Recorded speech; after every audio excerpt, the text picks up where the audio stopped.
A cloudy Saturday in northern Spain. And the fourth summit finish, a new one to the Vuelta vocabulary today, La Farapona. The last of 3 climbs on what could be a very important stage number 14. 15 days of racing. 5 riders within half a minute of the leader. Top 4 separated by less than 10 seconds. Brad Wiggins, still the overall leader for Team Sky. He'll be wearing the red jersey for the 3rd consecutive day on today's summit finish. And Wiggins spoke after yesterday's stage. Hard day to keep on the red jersey. Yeah, it was very, very difficult. Attacks all day, attacks from the favorites, and it was a really tough day. So, yeah, we're another day down now, and the next 2 days, I think, are going to be even harder. Why do you think Radio Shack and Leopard work? I think because it got to a point where Daniel Moreno was in the front, and he was coming closer to GC for the guys like Monfort and the other Radio Shack guys. So I think they were thinking more of their positions on GC than helping us. So yeah, I think it got to a point where other people had things to gain. But that's what happened here. Okay, last question. 1 day more in red gives you more strength, more power? Yeah, it's a great honor to lead the Vuelta, and you know, just every day is a bonus, and I'll fight 100% to the finish every day, and it's going to be difficult, but we'll do it. We'll see what we can do. Little step closer to the end. Wow, just a little, yeah. Okay, thank you and good luck. 3 climbs on the profile for stage number 14. Not much doing early, but all the action comes late. May start out pretty, but it gets ugly with the category 2, then the category 1, and then the big nasty climb with extended sections over 10% to the finish, peaking out at over 13%. This is one of the big days to test the general classification contenders. Tricky and treacherous. The uphills and the descents. This was just earlier on the descent of the category 2. And as usual, at these Grand Tours, a high-speed descent, some twisting technical roads, some 70 kilometers per hour through the woods and into the woods. First, it was Sepp van Marke, who was in the breakaway for Garmin Cervelo, and he goes so far down into the trees, he had to be helped up with a stick to climb up out of the ditch. He had gone over a guardrail, so they had to pull him out of the ravine along with his bike. A dramatic scene just a short while ago. Remember, his teammate Tyler Farah crashed out of the race back in week 1, stage number 7. Sepp van Marke finally making it to the top. And believe it or not, he was not the only man down there, as BMC's Karsten Kroon also followed him down to the bottom of the foliage. Kroon had to be helped out, and it's so steep there that it took a few different support staff to come over and actually lift him up the hill. Kind of making that human ladder as both of these guys catapulted over the guardrail and just launched down into the trees. And Karsten Kroon, as a result of this crash, has abandoned the race here on stage 14.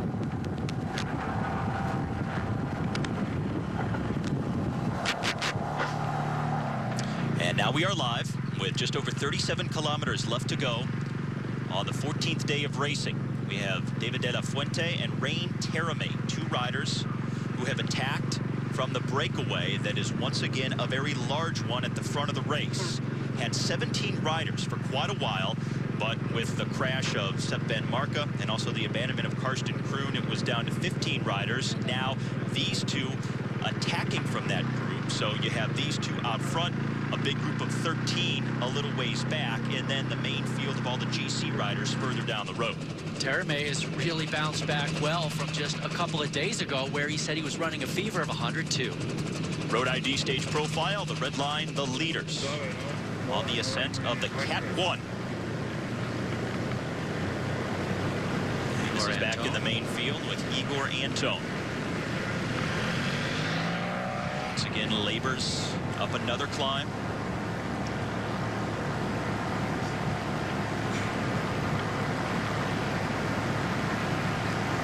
Once again, a very active day of racing has already unfolded. for the second consecutive day. A large breakaway forming. Yesterday it was just inside of 30 riders. Today just inside of 20. Lost a few along the way with those crashes. Now two attacking from the front group. Matthias Frank, 31, and his teammate Martin Kohler, 32, at the back for BMC.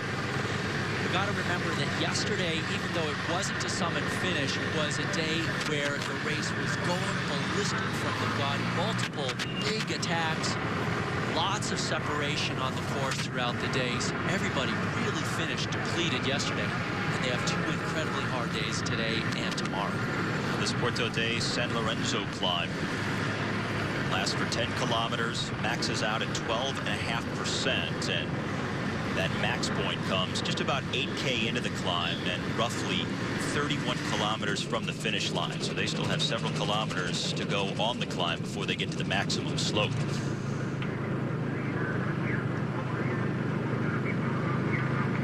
And this is back to our two leaders, Terame and De La Fuente. Terame's got a lot to be pleased about with his team's Vuelta so far, as his teammate David Macoutier is leading the mountains classification after featuring in the break yesterday and picking up some points. Now the time gaps between riders on the road, you see Enchosti and Broussais, they have just attacked from the main field. So they were back with all of the GC riders, so they have just launched their own dual move from that group. And they have less than a minute on the main field. These two still have over 3 minutes back to the peloton. A large group of 17 riders that formed earlier out front. At one point, their largest margin was over 8 minutes, so it's come down considerably with the Cat 2 climb and now the Cat 1 that they're on now. A lot of that coming down has been due to the efforts of Team Katusha, the team of Joaquin Rodriguez. Rodriguez, before the start, he did say that he could still ride himself back into contention in today's race and tomorrow's summit finish on the Angleroo. Fabian Cancellara riding at the front of the field. The red jersey of Brad Wiggins just a few wheels back. As you look at Lorenzo Rodriguez in the green jersey as well. All of the GC riders here in the peloton with over 30K left. This is the front of the GC group being paced by Fabian Cancellara of Leopard Trek. 3.5 minutes behind the leaders. 35.5 kilometers left to go on the stage, and everybody coming to the steepest part of this San Lorenzo climb now, as Daniel Moreno from Katusha is going to move out of this group up the right-hand side of the road. So wearing the jersey leading the combined classification, Moreno, who's also led the mountains, has won a stage and also worn the red jersey at this race. He's on the move from the field. Moreno has been a very effective lieutenant for Joaquin Rodriguez. In fact, even though he was in the break all day yesterday, he did not do any work because he was saving it for helping out his team leader in these next couple of days. And Rodriguez says it's not impossible to recover the 3-minute deficit that he has coming into the stage. And if in fact he's going to recover that, these mountains the next 2 days are critical. He needs gaps over all of the other GC contenders, and he needs to be at the front of the race getting time bonuses for finishing in the top 3. So that's why a big breakaway up the road is dangerous for a guy like Rodriguez. There's no doubt in my mind that Rodriguez has to do something big today and tomorrow if he wants to vie for the top step of the podium. I still think it's a big ask, but he has to keep that thought in his mind, the positive thinking that he can try to do it, or else it'll never happen. Coming up to the steepest part of this San Lorenzo climb, the final 4K average 11%, and then it backs off to just about 5% at the top of the climb. Combined classification, for those of you wondering what it is, it's general classification, mountains, and points. And speaking of general, there's the red jersey of Brad Wiggins, the overall leader. Jensen Nibali was just off to his left. Second place by 4 seconds. And here's Rodriguez. Perito making his move. That's going to get a response. There's no doubt. They're not going to let him ride up to his teammate Moreno. I think he realized that he was looking over his shoulder the whole time that he was making the move. Yeah, that's a little bit too much to ask for, to have those guys let you ride up to Moreno. But maybe he's going to try it again with a little more gusto. You have to believe he's going to try it more than once. if that's what it takes. 3 minutes to the leaders. And just inside of 35K left on the stage. So Burrito brought back. Congregation of the top GC riders at the front. The red jersey tucked in there. And Fabian Cancellara still riding at the front for Leopard Trek. As well as a bunch of his teammates still up there. I see Kobo for Geox in the sort of yellow, green, and black colors, as well as a bunch of Liquid Gas Cannondale men. They didn't really work well with one another, and they lost time at the end, but still Moreno moved up on GC. Yeah, it ended up being a situation where Liquid Gas, Astana, even Radio Shack, a bunch of teams went to the front because they had guys who were in the general classification in the top 10, and Moreno was going to leapfrog all of them. Leopard Trek with some options on the general classification. They, of course, have Jakob Fuglsang, who is in 5th place, inside of 20 seconds back. Maxime Mumford, 7th position, at just over a minute back. Really, it's almost unheard of to have your top 5 14 days into a Grand Tour within 19 seconds of each other. This has been an incredibly tight race. Fabian Cancellara has done his work. He slipped to the back of this group. But a lot of guys like Fuglsang, even though they're within 20 seconds of the lead, are saying that they don't consider themselves podium candidates, that they're just hoping for a top 10. A lot of guys, interestingly enough, who are right there and who have a shot to not only be on the podium but potentially win the race, are saying they're aiming for a top 10. As riders from the breakaway are going backwards and Daniel Moreno going forwards here. Moreno's one of those guys who doesn't look for a podium spot at the final in Madrid. He looks for a top 10. He looks for stage opportunities, but mostly at this point, he looks for opportunities to help Joaquin Rodriguez try and win this thing overall. It was Lee Howard of HTC High Road who Moreno just passed. And this is Alexander Kashekin there, the Katusha rider.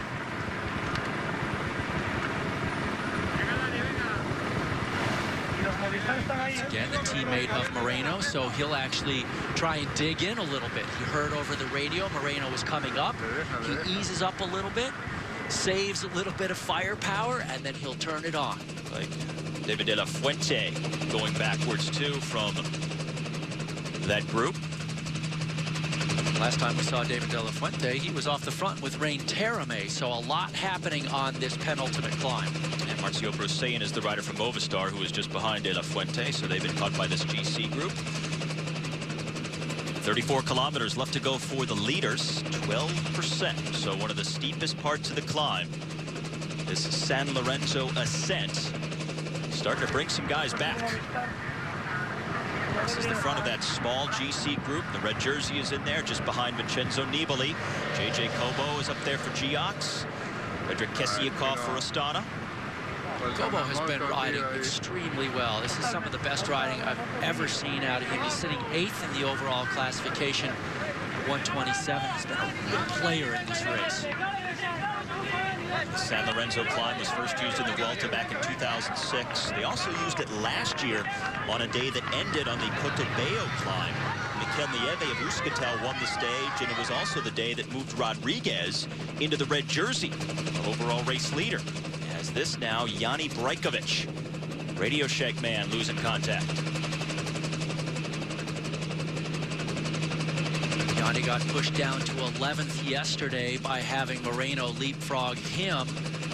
And Yanni's not completely out of this yet. He's still fighting back up. In fact, he's going around the official's car and getting right back into it.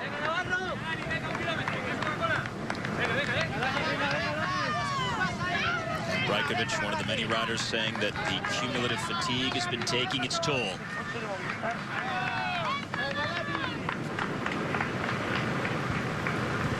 Moreno trying to go forward through these other riders who are dropping from the large breakaway that formed earlier on the stage. It was 17 riders at one point. A lot of those guys moving backwards now.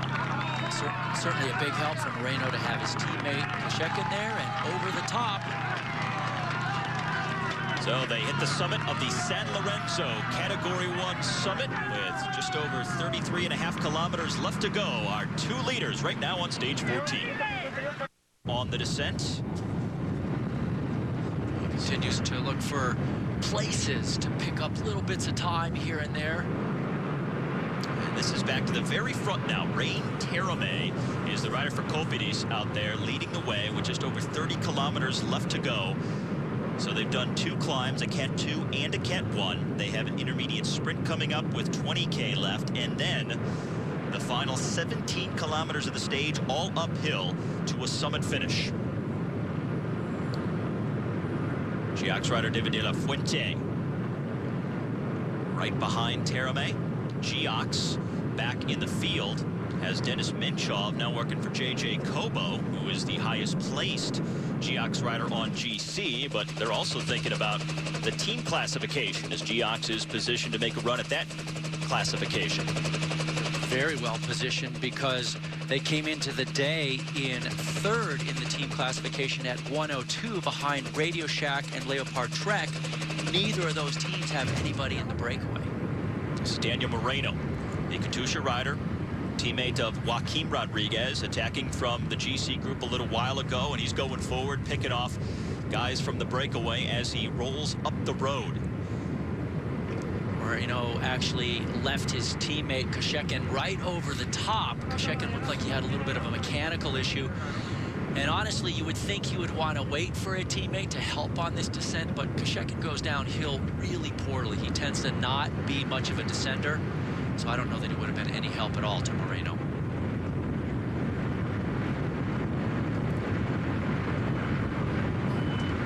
The Vuelta today in the Asturias region of northern Spain.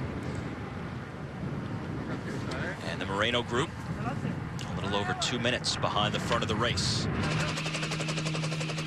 Rain Terame still leading the way for Cofidis, and the Road ID stage profile puts the riders on the descent to the Cat 1. Summit finish coming up in just a little while. Maximum slope of 13%. Will come 5K from the finish line. Brand new summit finish to the Vuelta this year. La Ferrapona, one of 2 new summits that the Vuelta goes over in this 2011 edition. Rain Terame soldiers on out front. He's attacked late in a few stages so far at this year's race, but typically he's waited until the final 10K or so. So this is one of the rare occasions where he's going long. He has been in the top 10 in some stages already, as he's put together some pretty good finishes. But this really surprises me, seeing him, because 2 days ago with 102-degree temperature, that's really hard to recover from. It really does a lot of damage to your body, and he had to race with that. This is an amazing recovery.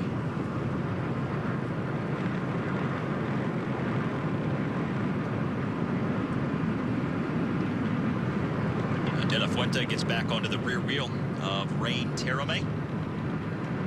Giax looking for their first Vuelta stage win after not getting invited to the Tour de France.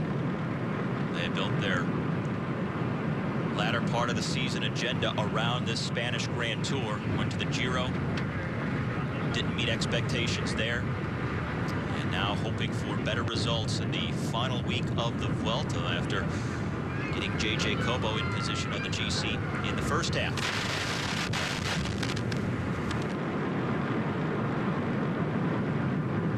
Now these descents can be treacherous. We've already seen 2 riders go into a small ravine in the woods. Except Ben Marca of Garmin Cervelo and Karsten Kroon of BMC, who had to abandon as a result of his crash going over a guardrail. And on a more positive note, Terame is actually enjoying a pretty good season. He's the Estonian time trial champion this year, 2nd time in his career. He's also been the road champion, and he was 12th overall at this year's Tour de France. Look at this, Brad Wiggins, red jersey here, at the back of this group. Looks like he may have been gapped off just a little bit. We don't know if that was on the climb or the descent. Now it's a high-speed descent, almost single file just a moment ago. So gotta be careful with 26K left to go and still a big climb coming up. Much recovery time between the Cat 1 climb and the final summit finish climb of La Ferrapona. that will go uphill for the final 17 kilometers of today's stage. First of back-to-back summit finishes on this third weekend of the Vuelta. Tomorrow it's the very steep Angleroo climb. Most riders are saying these 2 days, stages 14 and 15, will decide the Vuelta a Espana. A Belgian newspaper went so far as to say that the Vuelta begins today and ends tomorrow. Well, you tell the riders that and they won't believe you, but... Well, the riders that were suffering in the 100-degree heat for the first 10 days might have said, hey, you could have saved us some suffering had we only known. No doubt. And today, extended periods over 10% on the final climb. Tomorrow, it kicks over 20% on the Angleroo. The Angleroo, one of the more iconic Vuelta climbs. Today is a new summit finish they've never used at the Spanish Grand Tour. And Javier Guillen, the head of the race, says that they want to include the historical climbs, but also be innovative. Bring new ascents into the Vuelta and keep things fresh. So they've tried to mix it up this year. A couple of new summits, some of the historical ones, and they feel they have a nice blend here with 6 summit finishes altogether. Daniel Moreno here is about 30 seconds now in front of the peloton that he was just barely in front of at the top of the KOM. So he's picked up a little bit of time on this descent. Rabobank riding at the front, their highest placed rider on the GC, Mollema. Half a minute down. Mollema is a guy who's been showing very well on the summit finishes. I would not be surprised at all to see him vying for a top 3 today.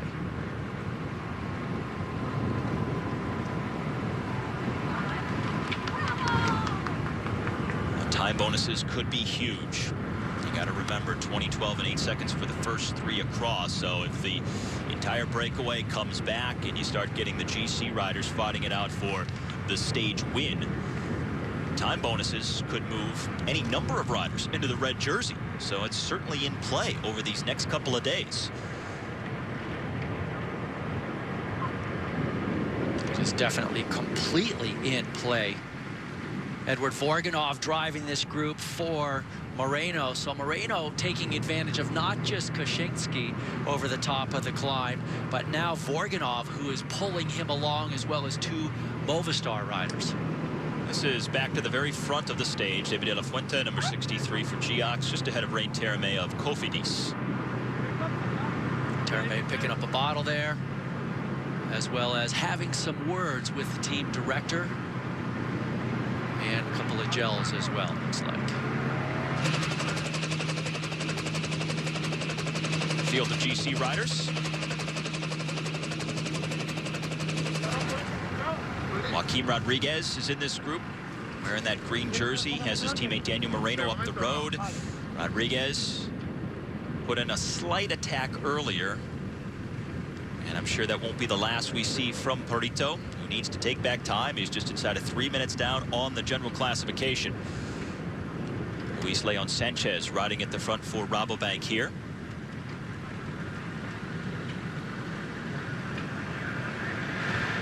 Sanchez actually was one of the men in the group of 17 earlier in the day.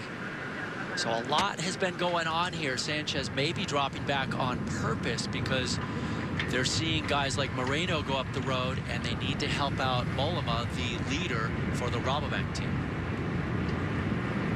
Benjamin Chosti, the rider from Movistar, just ahead of Moreno. And this group just inside of 2 minutes back of our 2 leaders, De La Fuente and Terame.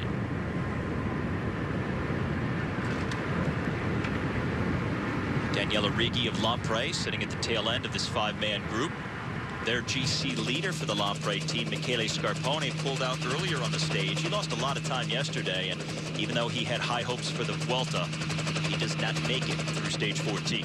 21 minutes yesterday is what he lost. He ended up coming in with the Gruppetto. He said he felt horrible. He was hoping to be able to take it easy today and somehow rebound for the Angleroo tomorrow. But there was no doing that. Chris Cloten of Radio Shack also pulled out yesterday. came in as a co-GC leader with Yanni Brajkovic, but still hadn't fully recovered from his back injury that was suffered at the Tour de France. Cloden at least knows why he's hurting. It's because of his back. But Scarponi doesn't know what's going on. Just going through the second intermediate sprint point at Castro. Just outside of 20K from the finish, so a little more than 3 kilometers away from the start of the final climb. And this group of 5 riders just inside of 2 minutes back of the 2 leaders we just saw. Our 2 leaders not contesting that intermediate sprint because they're not really in the breakaway trying to move up on the general classification. They're trying to stay away and contest a win for the stage.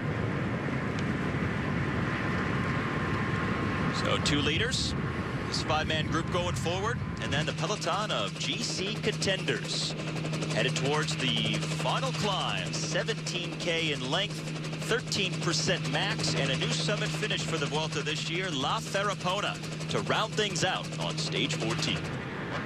Let's take you back to the field sprint on stage number 7. This is where the American for Garmin-Cervelo, Tyler Farah, crashed out of the race, going down hard just about 100 meters from the finish line.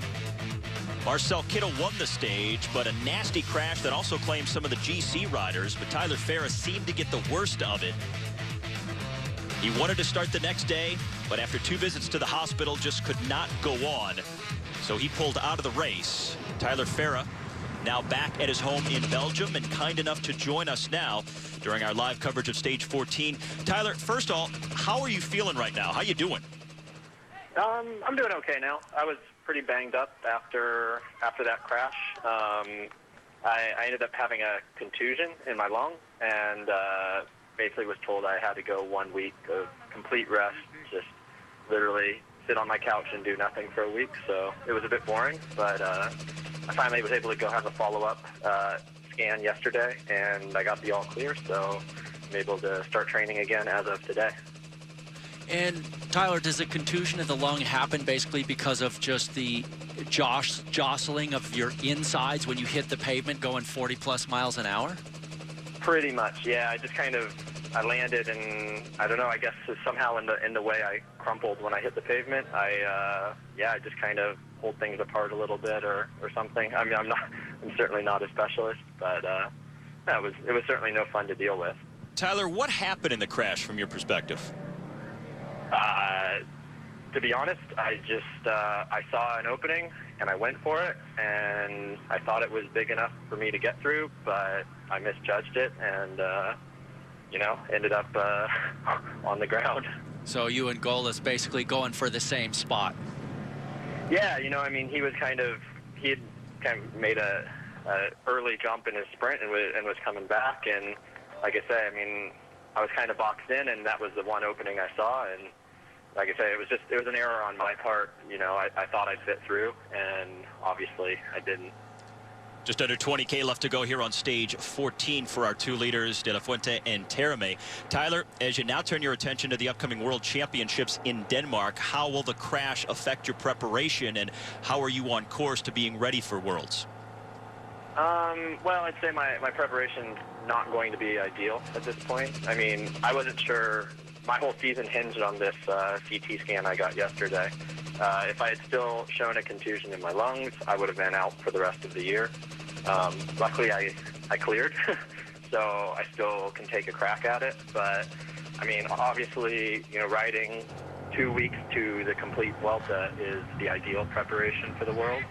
But, hopefully I can piece together some good training and maybe, jump into a race here or there and, still try and come into the World as fit as I can. Do you think maybe you'll do some time behind the motorcycle to really get some speed work in since you can't be in the Vuelta? Oh, yeah. Yeah, that'll be the key now. Today was my first test, and I was able to ride without any real pain. So, kind of take a few days to get the body just moving again after a week of doing nothing, and then, start getting out behind the motor and trying to get a bit of snap back in the legs. All right, Tyler Farah, we appreciate the time. I'm sure you're sad to miss the Angleroo coming up tomorrow and the summit finish today, but enjoy the recovery, and hopefully we see you at your best coming up at the World Championships. Thanks a lot. All right, Tyler Farah of Garmin Cervelo at home in Belgium now. And as we return to the race, this is the group going forward as De La Fuente and Rain Terame continue at the front of stage 14 right now. This is the Moreno group, and more guys being picked up along the way. The Movistar men starting to pull, but you know, I'd like to just talk about Tyler for a second. And the one thing I always feel about him is that he's got such a good attitude. He's positive. He takes it as it comes. When he's in a beat-up position like this, he will still do a lot to be at his best for the World Championships. He does not let it get him down. This is De La Fuente leading Terame. Again, this is the very front of the race right now as they come up on that final climb of the day. And, well, you know, he's got to be very anxious to try and rediscover that form for the Worlds, because this is the best chance a pure sprinter may have in quite some time to win a rainbow jersey with a relatively flat course in Copenhagen. A little bit of an uphill finish, but it's said not to be as hard as the finish last year in Geelong, and the sprinters have a very good crack at it this time around. Daniel Moreno in the white jersey sitting second wheel right now. He attacked by himself from the group that contained his teammate Joaquin Rodriguez a little while ago, and now they're inside of 1 minute from the two leaders. 7-man group. Now the day started with a 17-rider breakaway that had over 8 minutes at one point, but through some crashes, riders getting dropped, others attacking, that group came apart. That first King of the Mountain, they had 5.5 minutes. The second King of the Mountain, it was down to under 3 minutes. So it continues to get more and more together. This is the group of the GC riders and the red jersey of Brad Wiggins, about 6 or 7 wheels back. Vincenzo Nibali of Liquigas, Walk Mollema, JJ Kobo, Frederick Kessiakoff. Top names on the general classification. They're all here. Joaquin Rodriguez, third wheel in the green jersey. Now, yesterday, that large breakaway stayed together for most of the stage, but today it's come apart well short of the final climb. They're certainly feeling the days of racing, and yesterday was such a hard day. This looks like Kaczynski getting picked up by the front of the field.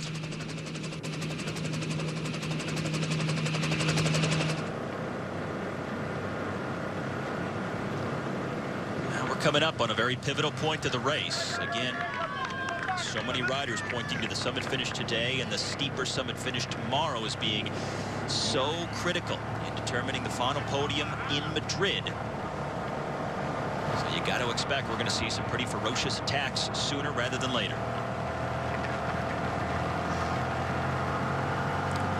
This Moreno group is starting to look pretty motivated, Steve. There's guys from several different teams all pitching in a little bit. They weren't doing that at first. It was all Vorganov on the front, driving it for Moreno, his teammate. But now we got other guys working as well. Back of that 5-man group that's still chasing our 2 leaders, who are now on the final climb of the day up to the summit finish of La Farapona. 17-kilometer climb.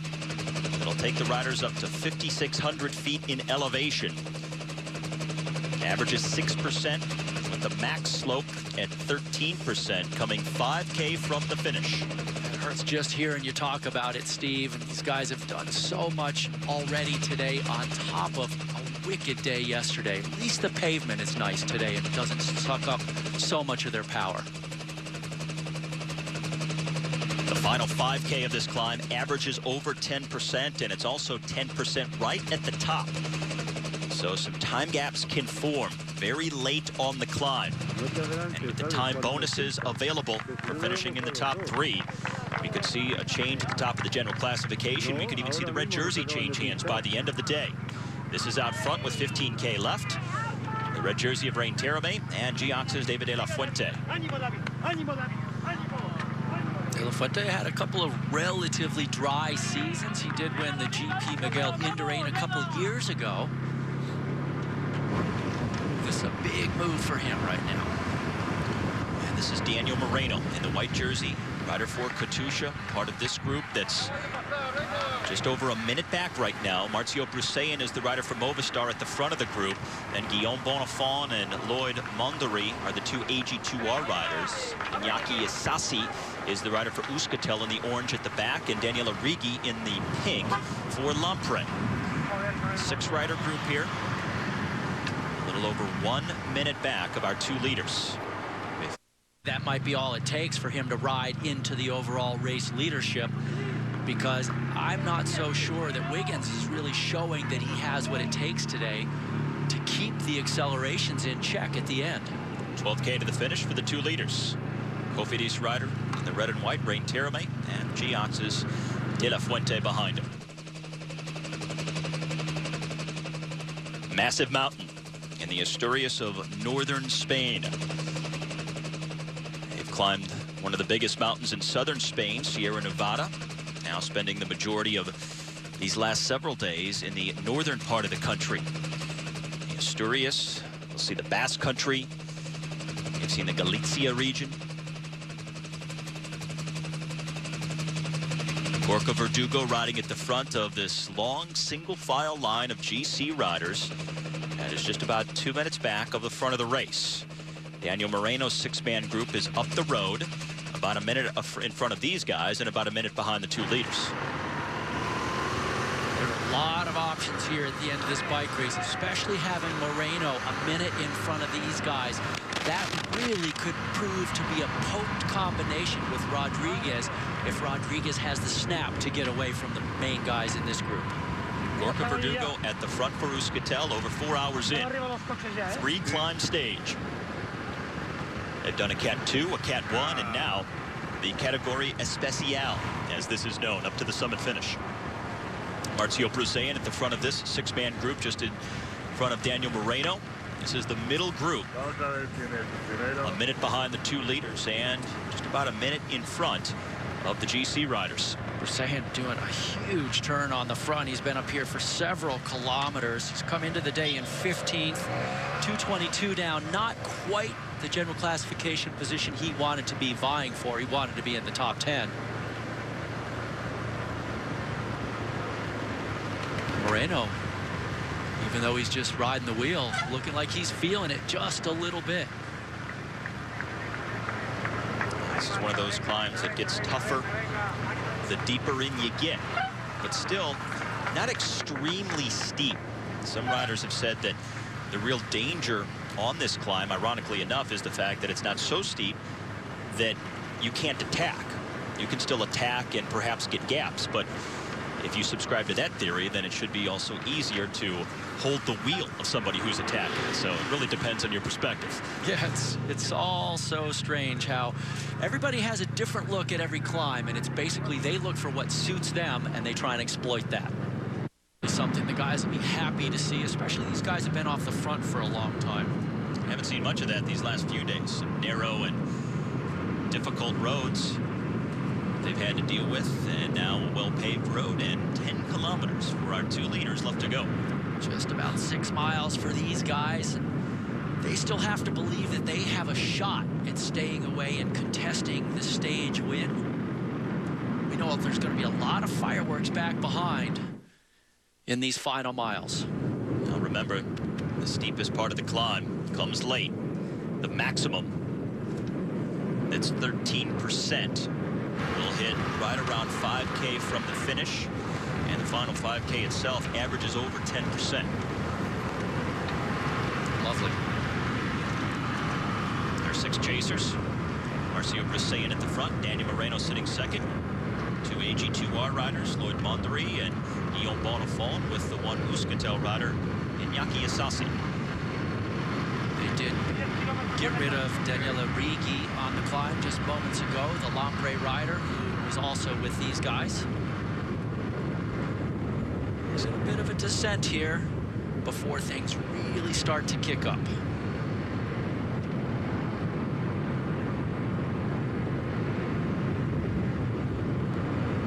Actually, they'll have one more kind of flat section after the climb that follows this. So they're hovering still just about a minute back of the 2 leaders. We'll see where the GC riders come in And last check, they were about a minute behind these riders. So we'll see at the 10K banner if they've made up any time. As here they come, single file. Pretty good high rate of speed, and now they're 141 back, so they've sliced into the deficit somewhat. Gorka Verdugo at the front. Liquigas with 2 riders just behind. Vincenzo Nibali is in there in the top 3. De La Fuente and Terame coming up to the 9K banner. So if you're back in the GC group here, things are going to start to get steep and very interesting in a hurry. What are you thinking tactically, especially knowing Joaquin Rodriguez has to be thinking that he's going to attack? Well, if you're Nibali, you're going to try and follow Rodriguez without going so deep into the red that you blow yourself up and end up losing time. If you're a guy like the overall leader, Brad Wiggins, probably you're going to stay in that steady state a little bit more because he's shown his threshold is very high. You may let him go a little bit and try and bring him back. Saying for Movistar, Daniel Moreno behind him in the white jersey for Katusha. Again, the second group on the road. They've taken back a little time on the 2 leaders. Taking back some time, as well as the field taking back some time, so everything getting closer together. And now the GC riders coming up next to the 9K banner. 1 kilometer ago, they were 141 behind the 2 leaders. Looks like they pulled back a little more time. Well, if you're Brad Wiggins, the overall race leader, he doesn't have many teammates around him. It looks like he just has 1 teammate on his wheel right now. The best scenario for him is for some of the riders up the road to stay away and eat up those time bonuses so it doesn't all come back, and then he has to mark wheels of other top GC rivals who will be going for bonuses at the finish line that could threaten his overall lead. No doubt about it. More guys off the front for him, the better. 1 time bonus could spell the end of his tenure in the red jersey of race leader. 3rd day in the red jersey for Wiggins. These guys are doing a fantastic job. Both De La Fuente on the front, Terame on the back. Really still in the game in their heads. They still have the body to back up what their head is asking for. You can see them not really faltering at all. Good pedal strokes. Still getting the calories in and trading off the pace. So this, once again, the second group on the road, but that GC group, the reduced main field, they are just about 20 seconds behind these guys now, so they're closing quickly. And what Moreno wants is he wants to make it to about 5K to go, right where things really get steep, and still have the gap on the field, so that when Rodriguez attacks, he can be there to then pace him up the climb and try and pace him away from the other contenders. Come the GC riders. Just about to hit the 8K banner. Speaking of a very tough day, Rodriguez before the stage said he actually was putting on a 36 front chainring, which is very small, and a 27 cog in the back, which is very big. So that's saying something. He says it's a really hard climb and the race is going to be a mess, and he's hoping he can recover those minutes he lost. 7 kilometers for these 2 at the front. Still got to recover a lot of time, just inside of 3 minutes back on the general classification.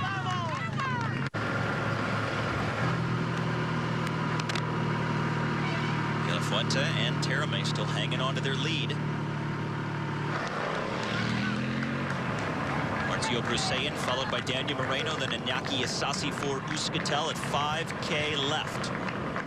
6K, excuse me. All right, here we are. They've come back together. Let's look and see if we get any immediate counterattacks as things starting to get tough once again. And Gorka Verdugo dropped off the back. He was riding at the front earlier, helping to pace this GC group of riders. It's also Yanni Brajkovic, who came unglued earlier and once again losing contact. And this looks like Mikel Nieve, perhaps, who's launching a move. Well, Verdugo did a huge turn on the front, really stiffening up the pace, bringing back Chiruka. That group, and now Chiruka goes.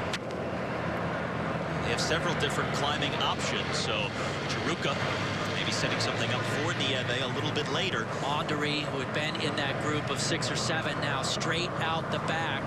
A lot of damage being done here on this final climb. There's a lot more to come. Chiruka, the first significant move we've seen since the group was caught just a moment ago.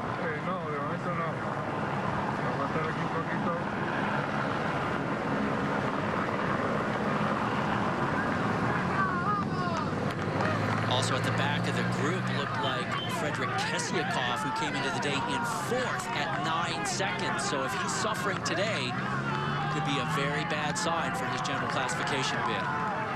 Euskaltel, with all the issues of Igor Anton in the first half of the race, trying to make something positive happen with their home Basque Country region on the agenda for the final week. So Chiruka trying to go forward to our 2 leaders as they start to get to the steepest part of the climb. Coming up on the final 5 kilometers of the stage. These two have really gone big. They've put in a massive ride so far and still holding on with 3 miles remaining in the bike race. They don't have much of a gap at this point. Looks like he's closing down that gap any too quickly. Chiruka is closer to the GC riders than he is to the 2 leaders. Does not look like he's going to be the man bridging across at this point. Not unless someone else comes up to him and he rides that wheel.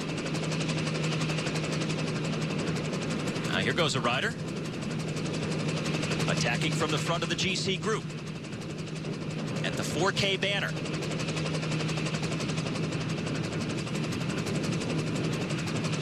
That helicopter shot just a little far away to ID who that was.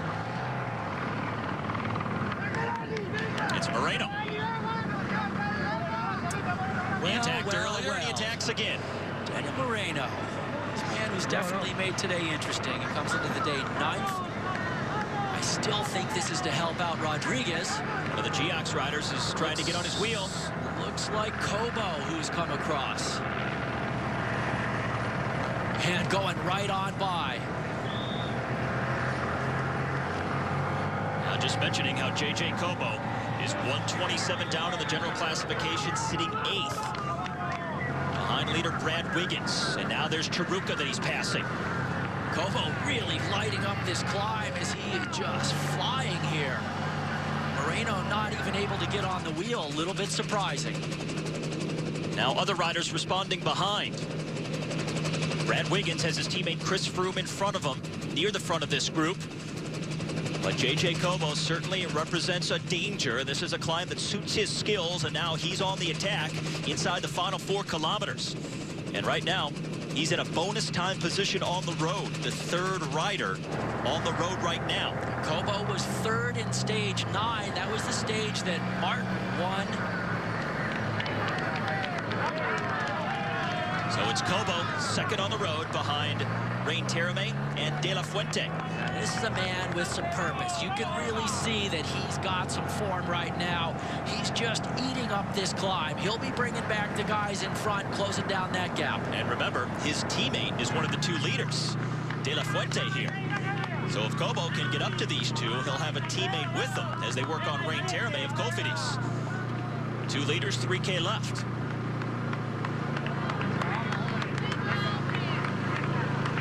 Clock will count to Kobo, who should come through next. 45 seconds back. If Kobo can get up to his teammate, then he would at least, you would think, put himself in 2nd place bonus time and pick up a 12-second time bonus, because riding for the GC, De La Fuente would give his teammate that 2nd place finish if Terame somehow beats him out for the stage win, as Froome leads Wiggins and the GC group through 3K to go.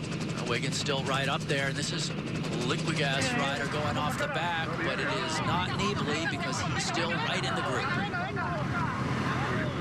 Nibali said he wasn't going to attack, just follow wheels. No, he is not in the group.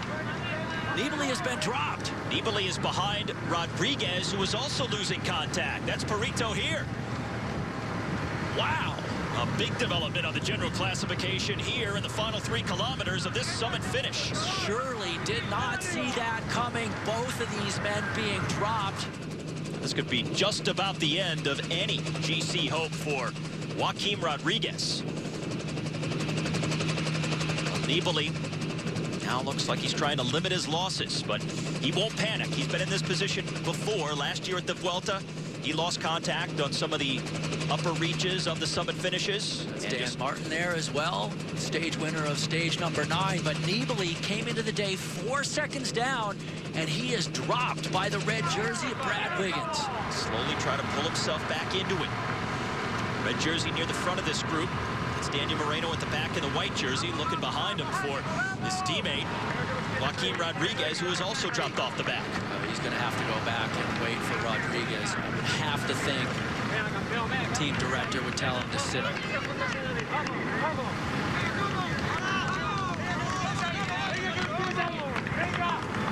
It looks like Froome at the front, followed by Brad Wiggins in the red jersey.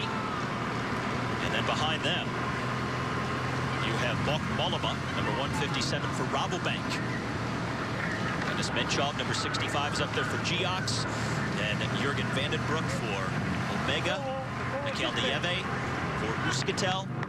And this is, again, J.J. Cobo. This is De La Fuente here, actually, number 63. Oh, he's been dropped. Or is he waiting for Cobo? He's waiting. He's decided to wait. So Terame has gone up the road. This is inside a 2K to go. And there should be Terame ahead of De La Fuente. So Rain Terame now is the lone leader with less than 2 kilometers left to go to the summit finish. You have De La Fuente, who was with Terame, dropping back to wait for his teammate J.J. Cobo, who you see right here, number 61. Now they're together. Oh, it's time to rumble now. De La Fuente is going to have to do something massive. And Cobo is going to have to be able to stay on his wheel to get back up to Terame. This is 2K for the other GC riders. Wiggins at the front. Nibali has been dropped from this group, so has Joaquin Rodriguez. And it looks like they're not having Moreno sit up for Rodriguez. Maxime Montfort is in the middle here, number 104 for Leopard. He's also a top GC rider, sitting in the top 10. This is the second group on the road. De La Fuente, number 63. J.J. Cobo, 61. Cobo, the biggest danger man on the GC up the road. 127 out of the red jersey as the day started, but he's the top GC man at the front of the stage at the moment, as this is the second group behind our leader, Rain Terame. It's Mikel Nieve, Euskaltel, Jurgen Vandenbroek of Omega, Menchov, Mollema, Brad Wiggins, Chris Froome. Froome really proving his worth yet again. And these guys did a phenomenal job of bluffing and just sitting back a little bit earlier in the race, letting all the other teams ride to bring back the gap to the breakaway. And Wiggins is still there, and the other GC men have popped. Well, these two are both in bonus territory, riding among the first 3 on the road. So if Terame goes on to win the stage, De La Fuente no doubt will let Cobo go across second and get a bigger time bonus of 12 seconds to move himself up on the general classification even further. Right now, they're 20 seconds back of the race leader. Obviously, the big prize is the individual general classification. But something you can't forget is that Geox is going to be resoundingly riding into the team general classification lead today. Now Brad Wiggins in the red jersey rides in front of his teammate Chris Froome, who formerly wore the red jersey in this race. Mollema of Rabobank sitting third. Rain Terame, the leader, at the red kite with 1K left to go. Has a lead of a little over 20 seconds on the 2 Geox riders. It looks like he may take this one all the way. Back with Wiggins, keep a close eye on Mollema. I expect him to tack today. Second 2 on the road, the 2 Geox riders. De La Fuente with Cobo just behind him. There's going to be some movement at the top of the GC here today. Nibali and Rodriguez dropped from the red jersey group. Will they pull themselves back up to it before the finish? Jurgen Vandenbroek slipping back now for Omega Pharmalato. Mikel Nieve for Euskaltel trying to move up. Sergio Pardia is there for Movistar. Kessiakoff is not in this group either. He came in 4th. So Nibali's gone. He was in 2nd. Kessiakoff is gone. Oh, Brad Wiggins at the front, realizing that they've dropped Nibali and Rodriguez, so a chance to put some time into those two riders. Riding at the front, also hoping to discourage attacks from guys like Mollema who sit behind him. Oh, Cobo starting to struggle just a little bit, not even able to keep on the wheel of his teammate De La Fuente. They've only closed down 1 second to Terame. Now Cobo moves to the front. Brad Wiggins, along with his teammate Chris Froome, still pacing this very reduced field of GC hopefuls. Look at Froome, he is just turning himself through all kinds of pain on the front here for his team leader, Brad Wiggins. This is a time to make up precious seconds. Cobo trying to ride himself upwards on the general classification, 7th as the day started at 127 back. But with help from his teammate De La Fuente, riding himself into a high finish on the stage, bonus time, and we'll see how far he can, in fact, get to the red jersey. He's going to move up considerably, easily into the top 5, possibly contending for the podium. But Terame trying to hold on for the stage win. Rain Terame, part of a large breakaway of 17 riders earlier on the stage. He's all that's left, but he's out front. Chris Froome pacing teammate Brad Wiggins in the red jersey. They've dropped Nibali. They've dropped Rodriguez. Also, Jakob Fuglsang is not there. Kessiakoff is gone. Montfort is gone. Moreno is gone. Zubeldia is gone. All those guys started the day in the top 10. And JJ Cobo riding out in front of De La Fuente, his teammate who he has dropped. Cobo second on the road behind Terame.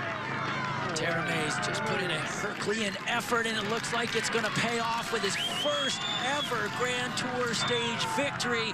Cobo didn't have enough to get up to him.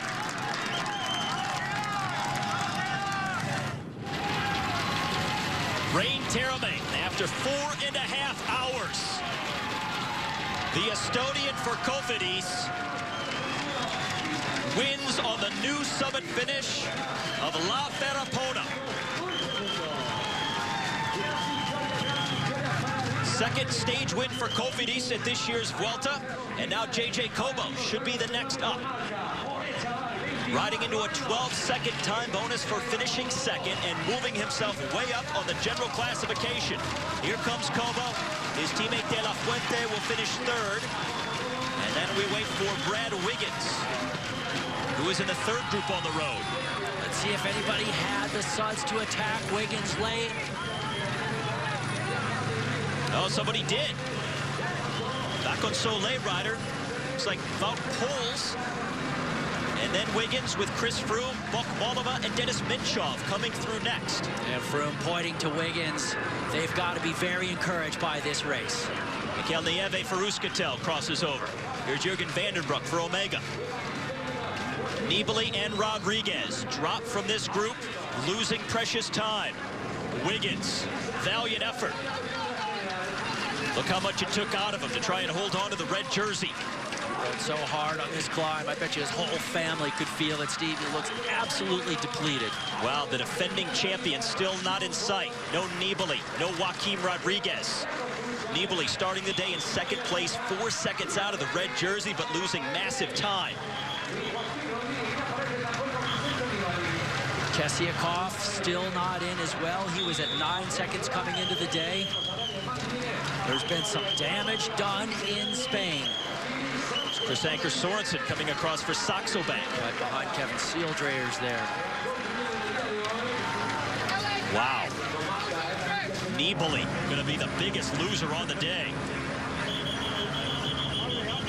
Didn't see this one coming. Kessiakoff there for Astana. And now Vincenzo Nibali right alongside Joaquin Rodriguez. The two riders in green finally crossing over. But over 2 minutes back of the stage winner, Rain Terame, here on stage number 14. Rain Terame, the 24-year-old, rides into his first ever Grand Tour stage win. The 7th different first-time Grand Tour stage winner at this year's Vuelta. Terame, just 24, a really bright star in the sport and probably having his best year of his career. The attack that's even more remarkable is the fact that he's been rather sick these last several days, so bouncing back very quickly from his illness to win on a very tough summit finish. Tough to do when you've got 102-degree fever just 2 days before, but he pulled it all together for the biggest win of his career. Rein Taaramäe, Estonian time trial and a road race champion, gets the stage win on the 14th day here at the Vuelta. Loser on the day, dropping to almost a minute and a half back of the red jersey. But this man, Rein Taaramäe of Cofidis, certainly nothing to feel bad about, considering he was in the breakaway, was the last man standing at the end, picks up his first ever Grand Tour stage win. He's really been showing he's coming on well this year, Steve. He was 4th overall at Paris-Nice not long ago. He got 7th in the first summit finish, stage number 7 of this race. So he's been definitely attacking this Vuelta, but today that attack played out so nicely for him. Taaramäe, best young rider at both Criterium International and Paris-Nice this year. Finished 2nd in the best young rider competition at the Tour de France, where he also was 12th in the overall. The legendary Angliru, a fabled climb in cycling lore that today offers up the toughest summit finish so far at this year's Vuelta a Espana. And how might it shake up the general classification? Brad Wiggins is still the leader, holding the red jersey now for a 4th consecutive day. 4 riders within 1 minute of his lead, including his teammate Chris Froome, who sits in 2nd place, only 7 seconds back. But oddly enough, Froome already struggling on this 15th day of racing. Among the 3 categorized climbs that they have, he was struggling going up the first of those 3. This was the Cat 2 just a few moments ago, and as they approached the summit, he was losing contact with the GC group. Of back-to-back summit finishes as well, and certainly the steepest and longest summit finish they have seen so far at this race. And it's not about the length of the day, only 88 miles, but you see they have 2 rated climbs before they get to the Angliru, extended periods over 20% late in the climb. That thing will create havoc in the bike race, and it has been feared by the riders all along. Brad Wiggins knows this is a very critical day in his attempt to hold that red jersey all the way to Madrid and win his first ever Grand Tour. The consensus among the riders is whoever comes out of today's summit finish wearing red will have taken the biggest step of any rider so far at this race towards being the winner at the end of the 3 weeks. Today is a climb that nobody really knows how they will get up. Guys like Wiggins tend to be good at steadier climbs with a shallower grade. That tends to be the case with Nibali and some of the other guys that we've been calling contenders, although Nibali cracked yesterday, and we'll see if he can bounce back today. This is the 3-man breakaway that has a gap of just under 5 minutes, with just under 45 kilometers left to go. The AG2R rider, Dimitri Champillon, riding his 3rd Vuelta a Espana, but first in the last 3 years. He's joined by Skill Shimano's 25-year-old German, Simon Geschke, who's riding in his first Vuelta, and then the American from Garmin-Cervelo, Andrew Talansky, who will be heading to the World Championships in just a few weeks, riding both the road race and the time trial for the USA. And back at the front of the field, Katusha riding, along with Vakon Soleil, Euskaltel, and Team Sky at the front. Road ID stage profile, the leaders in that relatively flat section between the first 2 climbs of the day. They've already gone over the summit of the Cat 2. Now they have the Cat 1 and the summit finish still to go. A little bit uphill through here along the river as they just ride up through this valley, but things are going to get a lot more severe pretty soon. They've got the warm-up for the Category 1 before the final climb to the summit finish. Took a while for this break to get established. In fact, Sylvain Chavanel tried to get in 4 separate breakaways today. He never made it before this group finally came together. Their largest lead was right around 6 minutes, and Jesus Rosendo of the Andalusia team also tried desperately to join this threesome. However, he was in no man's land, eventually was swept up by the peloton, so everybody among the GC teams content to let this group be the decisive move of the day. And right now, their gap starting to come down somewhat, close to 4 minutes with 43K or so left to go. Great to see Talansky on the front of this group. The man is a neo-pro. He's a guy with a lot of talent. We've seen him really time trialing well in his career this year, but he also was very effective last year at the Tour de l'Avenir, a major player in that race in the overall classification, and incidentally, he was teammates there with Taylor Phinney. Outside of the final day in Madrid, this is the shortest stage of the race. They started close to the coast in the Asturias region of northern Spain earlier, and heading south all day in a very twisting route that ends with a long climb on steep ramps of over 23% and on top of the legendary Angleroo summit. Interesting position for this Team Sky outfit. They've never had a rider finish on a podium of Grand Tour, and now here we are on stage 15 of the Vuelta. They have the top 2 placings with Wiggins and Froome, 1-2, and separated by just 7 seconds. Brad Wiggins survived a big test yesterday and really caught a break in the fact that nobody attacked him. Nobody really put him under pressure on the summit finish that they used for the first time at the Vuelta yesterday. And so now coming in today, he's in a very good position because with such steep ramps on the final climb, those close to Wiggins on the general classification don't really have that explosive ability to attack him and gain time on that final climb. And the guys who do have the ability to attack are far enough down in the GC that Wiggins doesn't have to worry too much about it. Yeah, yesterday the only guy that had the legs was Kobo, and there he is right now. And the thing is that Kobo came into the day down 127 on the classification. So when he went up the road, he couldn't get nearly enough time to make a real threat to Brad Wiggins. The gap coming down considerably. Now almost 3 minutes with under 40 kilometers left to go. Intermediate sprint coming up at 37.6K remaining. And then a Category 1 followed by the Category Especial, the Angleroo at the finish, going uphill for the final 12.2 kilometers. Joaquin Rodriguez doing a lot of the work at the front. About to Poles is their highest placed GC rider at 18th position, but over 4 minutes back. And we have a crash back in the field. AG2R rider. Lampre's down up the road. Also Skill Shimano. Quick step. All kinds of men on the ground here. Several Lampre riders. Big pile. There's a Saxo Bank rider getting up. 4 Lampres. I see it. Tell. Daniela Riggi, Marco Marzano both down. Yeah, it looks like some Garmin Cervelo down as well. I hope that's not Sepp, the man who flew off the road into the ravine yesterday. Radio Shack. Aitor Perez.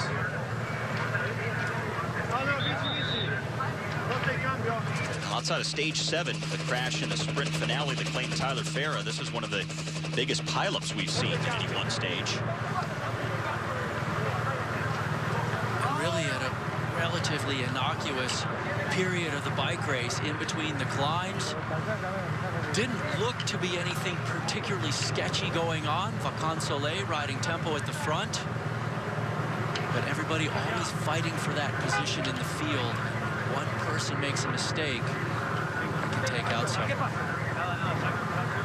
We've certainly seen some strange crashes over the course of this Vuelta, including yesterday.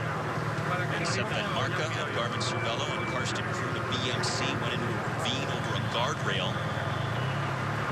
And these riders back on the bike, and the long process of regaining contact with this main field that pushes on, led by Joaquin Rodriguez. It's going to be a long process. Those guys were standing there for quite a while, and the field is going pretty hard right now. That's Perez. Well, at least he's given a thumbs up. So he doesn't appear to be too badly injured, but his pace does not look to me to be one of which is going to get it back into the bunch very quickly. Back to our 3 leaders once again, Geschke, Talansky, and Champion. And this is the town of Mieres, where they had the intermediate sprint at 37.6 kilometers left to go. as they ride now into the heart of the Spanish coal mining industry. We're working along the Caudal River shortly, and then headed out towards the Ket 1 climb next. Lampre certainly had the most riders down in that pileup. And it was yesterday they lost their GC man, Michele Scarponi, who pulled out of the race. Lampre hasn't had a lot of success so far this year's Vuelta. Alessandro Pataki has not figured in the sprints. Michele Scarponi has lost time on the climbs. And speaking of sprints, an intermediate one right here. Talansky looks like he's going to ride through this one uncontested. He took top honors at the first intermediate sprint with just inside of 100 kilometers left, so 2 for 2 for the young American. His big goal is just to make it to Madrid, riding in his first ever Grand Tour. And what an accomplishment it would be, because many are calling this the hardest Vuelta ever. Considering the heat of the first week, some of the climbing they've had to do, it has been grueling. One thing's for sure, it's one of the closest Vueltas I've ever seen. So many guys so close together at the top. It stretched out just a little bit yesterday, but still very tight. The top 3 men within 36 seconds of each other. Almirez, a medieval town, on the road to the big mountains, and the clock counting towards when the big group of the GC riders in the peloton will roll through. Largest lead for our 3-man breakaway was just about 6 minutes, but it's been coming down considerably here in the last several kilometers. A lot of guys who are out of GC contention would love to win the stage today, not necessarily to pull themselves back up into the GC picture, but just to win on such a mythical climb. It's always great to have your name as a guy who wins on one of the top climbs in the sport. Different guys definitely will have different ambitions on a day like today. Wiggins not looking for a win in any way. He's looking to hold on to that red jersey, but anybody else, if they could win the stage, it would be a big day for them. Joaquin Rodriguez at the front. Euskaltel, Quick-Step among the teams that have riders up there as well, as they head towards the intermediate sprint point that our 3 leaders just went through moments ago.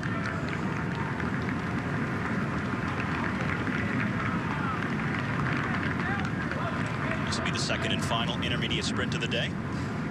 The Ket 1 climb that they'll face next starts just inside of 27 kilometers from the finish. And the Angleroo up to the summit finish starts just outside of 12K from the end. And taking back more time, 2:18 now to the 3-man breakaway. So it's coming down in a hurry with the 2 big climbs looming in the distance.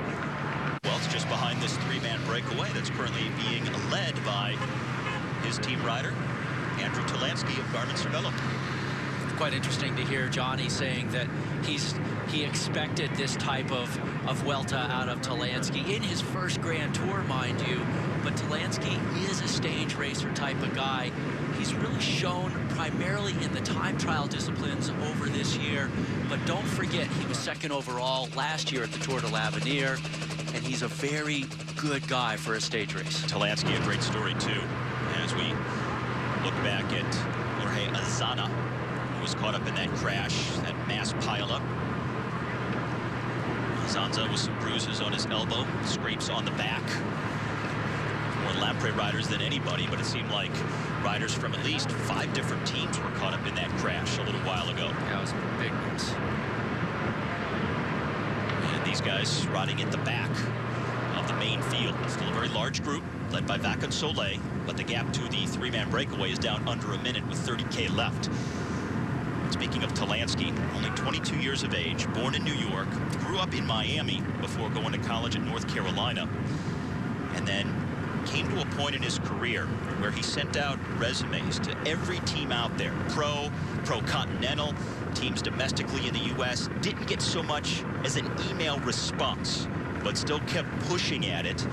Had a bit of a rocky history early on with USA Cycling, wasn't necessarily welcomed into the program, and eventually, a few years ago at the Tour de Gila, he just walked up to Jonathan Vaughters, introduced himself, said, "Hi, my name's Andrew." He told him his story.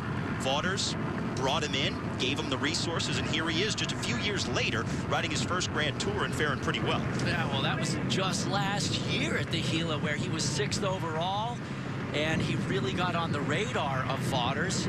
And it's an incredible story to get him here, not only in the Vuelta, but riding so incredibly well for a young guy. Didn't start riding a bike until he was 17 years old. Ran cross country, track and field, did other sports early on, and then injured himself while running. So he turned to the bike at a later age, and that's what sort of caused him to not be accepted into the cycling community as quickly as some others. But boy, he's advanced in a hurry. Interestingly, also last year during the Tour de l'Avenir, his teammate Taylor Phinney mentioned about what an intense focus he had, how much of a goal setter he was. And Taylor said, you know, he really appreciated that about Talansky. He said too many guys don't set the goals, and it makes it hard to attain big things. Now their gap has been dropping precipitously at the front of this race. The three-man group now leading by just about half a minute with under 30 kilometers left to go. And they are 2 kilometers away from the start of the Category 1 climb. So most of the rest of this stage uphill in a big way on the 15th day at the Vuelta a Espana. Yeshka, part of the three-man breakaway, has attacked at the front on the start of this Cat 1 climb, the Alto del Cordal.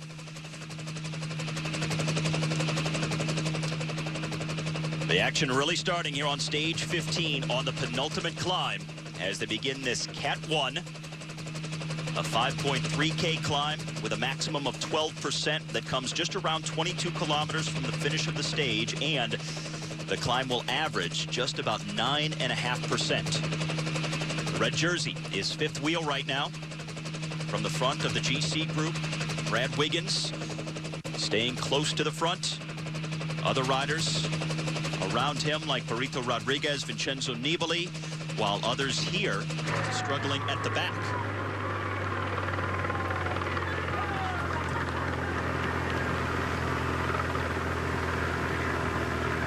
Geshka now 17 seconds over the field. Sergio Polino, 2:08 for Radio Shack at the back.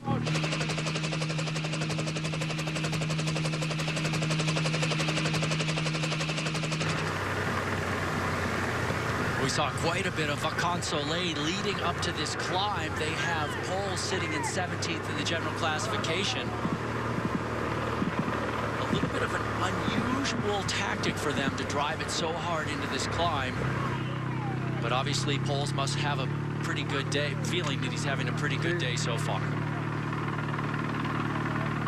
Geshka, all that's left from the three-man breakaway. Well down on the general classification, and now just seconds ahead of the main field that's charging. 25.5 kilometers left to go to the finish for this 25-year-old German riding in his first Vuelta.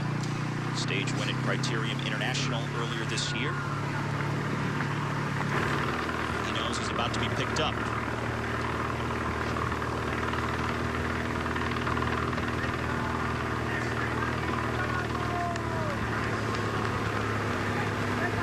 And this is Pim Ligthart for Joaquin Rodriguez, who has actually come to the front a little bit to continue pressing on for that team. So maybe their plan was not to ride for Poles today. We'll see, but now he has with him a Liquigas rider. He also has a Rabobank rider, and it looks like a Movistar rider. It's Carlos Moreno for Rabobank in this four-man group. This is back the main peloton here as we take a look at the Road ID stage profile. 2 big climbs.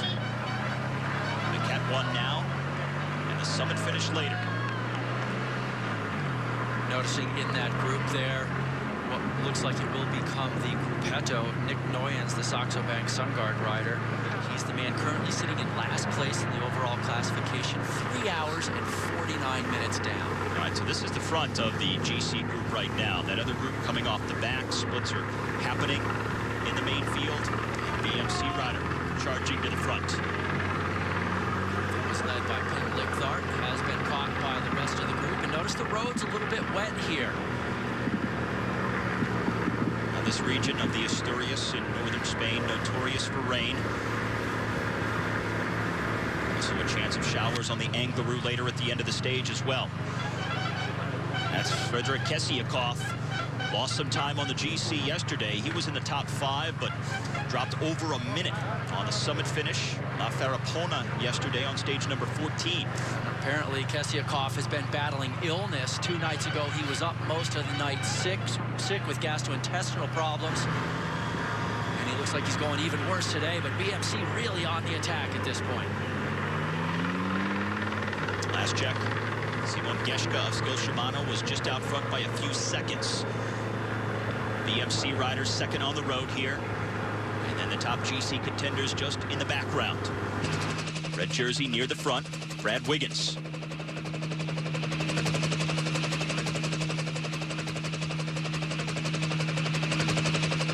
Fabian Cancellara helping to lead this group. Upper left-hand corner of your screen. Peter Sagan of Liquigas right behind Wiggins. Then Nibali is there. So is Joaquin Rodriguez. And in the white jersey at the bottom of the screen, just off to the left of Rodriguez, is Bok Mollema. He's wearing a white jersey, leader of the combined classification and riding for Rabobank. Up there toward the front, I'm not seeing any Sky riders, teammates of Brad Wiggins, Steve. So it looks like he may be somewhat isolated already today. And Froome was such a big help for him yesterday. Matthias Frank is the BMC rider who's now being reeled in by the main field. Movistar rider will try and attack from off his wheel. And Frank's been pretty active throughout the 2 weeks of racing so far in this year's Vuelta. And it looks like he's going to summons enough to respond to hang on with Broussillon. Broussillon, remember, yesterday drove a group for a long time that had Moreno sitting on it, but they eventually were caught on that final climb. Now moving up to the front of the race, Simon Geschke finally caught, pulling off. And a waving goodbye. So Broussillon now riding at the very front. Giox rider on his wheel, and remember, Giox now riding solely for J.J. Cobo, who sits 4th in the GC, less than a minute back of Wiggins. The other thing Giox has going for them is they vaulted into the lead of the Team GC yesterday. That certainly helped by putting both Cobo and De La Fuente in the top 3. Cobo finished second on yesterday's stage behind Rain Terame after being paced by David De La Fuente in the final kilometers. De La Fuente was in the break with Terame, but dropped back, sacrificing his own chances for a stage win to help his teammate on GC. Speaking of Terame, there he is. And I think he's going to be suffering today, and he already says he is suffering. Typically, when you go that hard one day, the next day you are in trouble. And he was sick a few days ago, so could perhaps be feeling the effects after such a hard effort yesterday to win the stage. Carlos Sastre, we have not seen much of this man over the first couple of weeks of racing.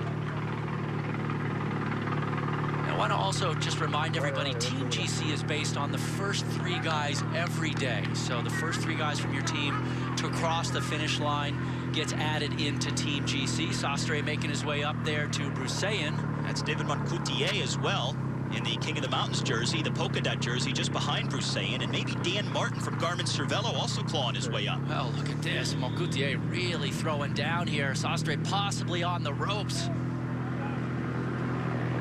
Funny, Giox came into the race with both Sastre and Dennis Menchov, former Grand Tour winners, and they're now riding for J.J. Cobo, who's their highest placed GC rider. But no sign of Cobo up here. He's back with the red jersey group.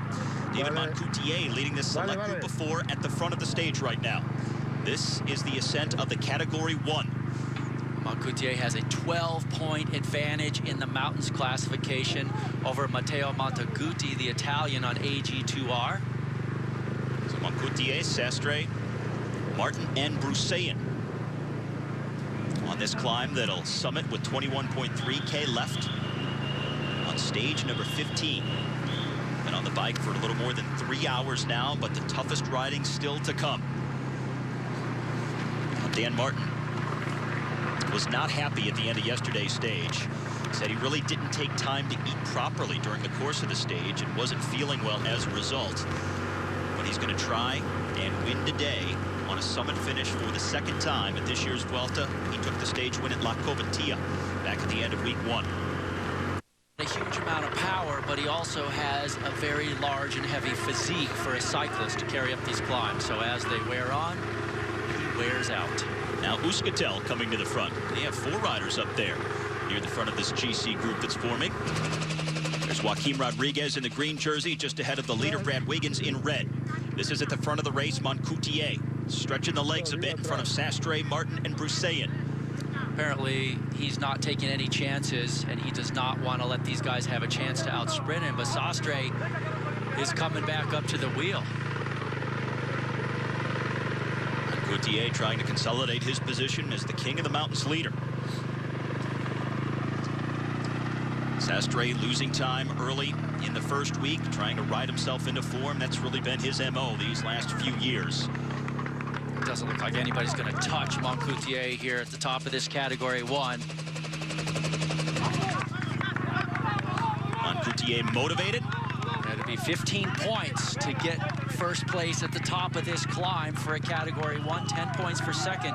So he could really pad his lead. In fact, he could double it here on this one climb. And no one showing the ability to really get across to him. Right around 10% at the summit. Sastre hasn't given up. But Martin is fading, so is Broussaillan a little bit further back. And Moncoutier, another little acceleration here, just in case Sastre had any thoughts of challenging him. Banner should be close for the summit of the climb. As we get into these barricades, it's got to be just in front of him. And he only has a handful of seconds in front of the peloton. Keeping a watchful eye.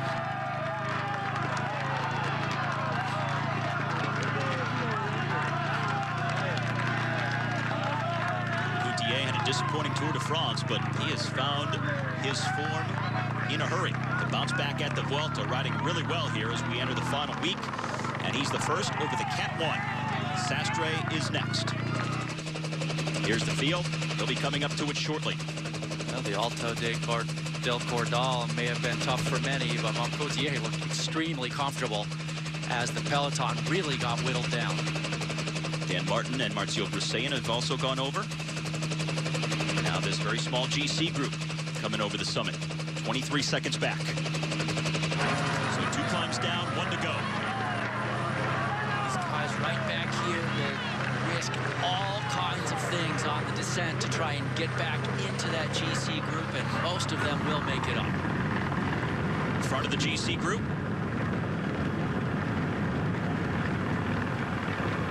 See how far things stretch out here. It's a bit of a sketchy descent, a little bit of moisture on the road, a little bit of patchy pavement. It's like Petter Sagan leading the way for Liquigas.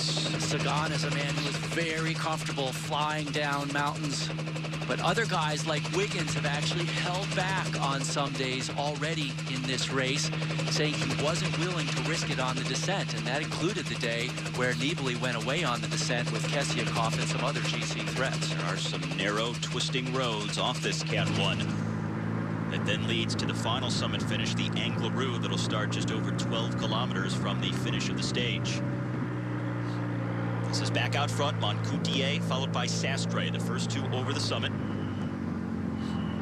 Carlos Sastre's in a really enviable position right here because he is not a great descender, but he can follow the wheel of Moncoutier and watch Moncoutier's body language, and he gets just that little bit of warning if Moncoutier goes too hot into a corner, and then he can prepare for it. Also a good position for JJ Cobo, Sastre's teammate, because for the second day in a row, Cobo has someone up the road in the first 2 to perhaps help him later on in the stage, like De La Fuente did yesterday.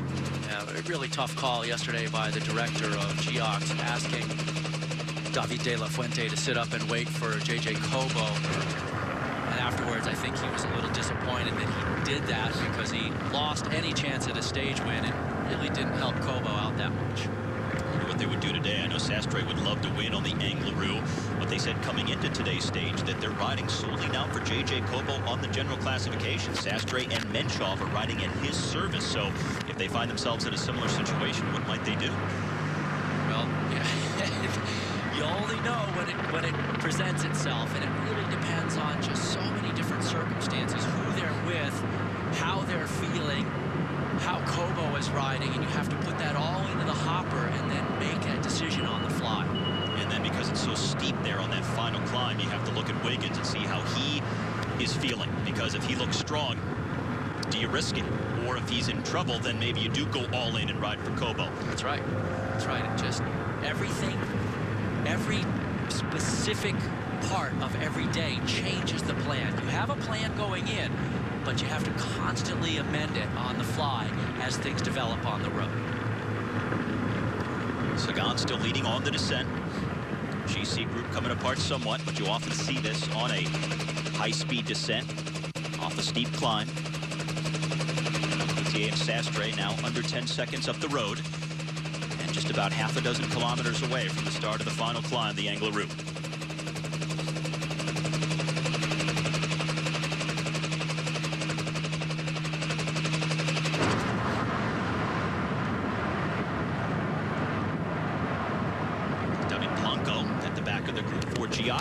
Blanco was one of those men who was dangling off the back of the peloton group over the top. Sagan riding at the front, a guy who's already won 2 stages in his first ever Grand Tour, the youngest man in the race at 21 years of age. What a debut. Yeah, kind of a big deal, wouldn't you say? Only one other guy has won 2, and that's Joaquin Rodriguez. Most guys come into your first Grand Tour thinking, gee, I just hope to survive the 3 weeks, and many of them don't. Here he is. Well, not only likely survived in Madrid, but he's already won a couple of stages. 17K left, single file, at a high rate of speed. It's really impressive to me how durable Peter Sagan is. Not only is he versatile, he can climb pretty well, he sprints extremely well, but he is durable. He doesn't get injured, he doesn't get that fatigued. He goes good day by day. Now, there is a Skyrider up there in the first couple at the head of this group, where a lot of the GC riders are poised. So there is a teammate for Wiggins. We didn't see on the climb that he had anybody with him in the upper reaches towards the summit.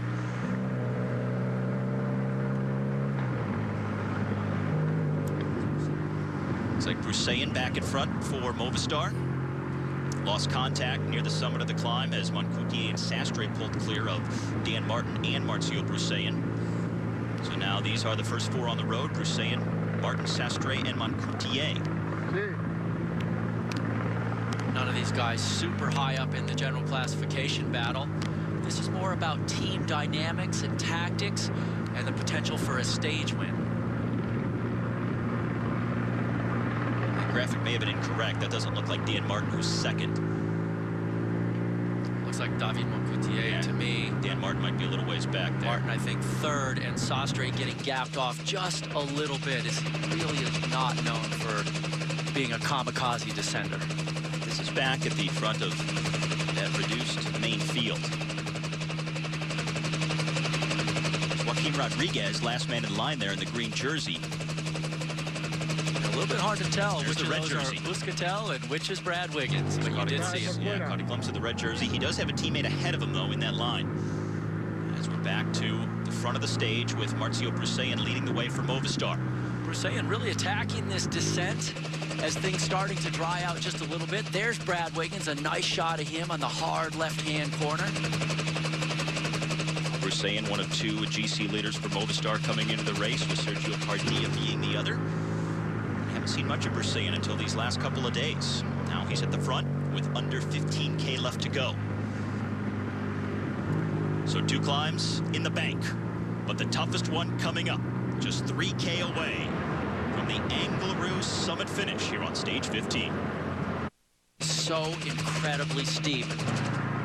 Sagan driving the front of the field right now for Liquigas as they're bringing back many riders who have been off the front, including Broussaillan. Valerio Agnoli of the Liquigas team told his teammate and GC leader Vincenzo Nibali before the Vuelta that he believes the Angliru is harder than both the Motorola and the Zoncolan back in Italy. It is a fair comparison. The Zoncolan is probably consistently harder, but the Angliru has steeper ramps. Zoncolan also 2 kilometers shorter, but the average gradient is higher on the Angliru. And Liquigas now riding at the front with Peter Sagan pacing the way as he was just a little while ago. Brad Wiggins has a teammate behind him. He's sitting 4th wheel in the line. As as they get ready to ride up to 5,100 feet in elevation. The Angliru featuring in the Vuelta for the first time since 2008 and the 5th time in this race's history. Well, this is the big testing game here for Wiggins in the red jersey. Will he pop? Will he have the bad day that all of his challengers so far have had except for Bok Mollema? Mollema sits in 3rd at 36 seconds, but yesterday Nibali popped. He dropped from 4 seconds down to 125. Wiggins just has to hold serve on this climb.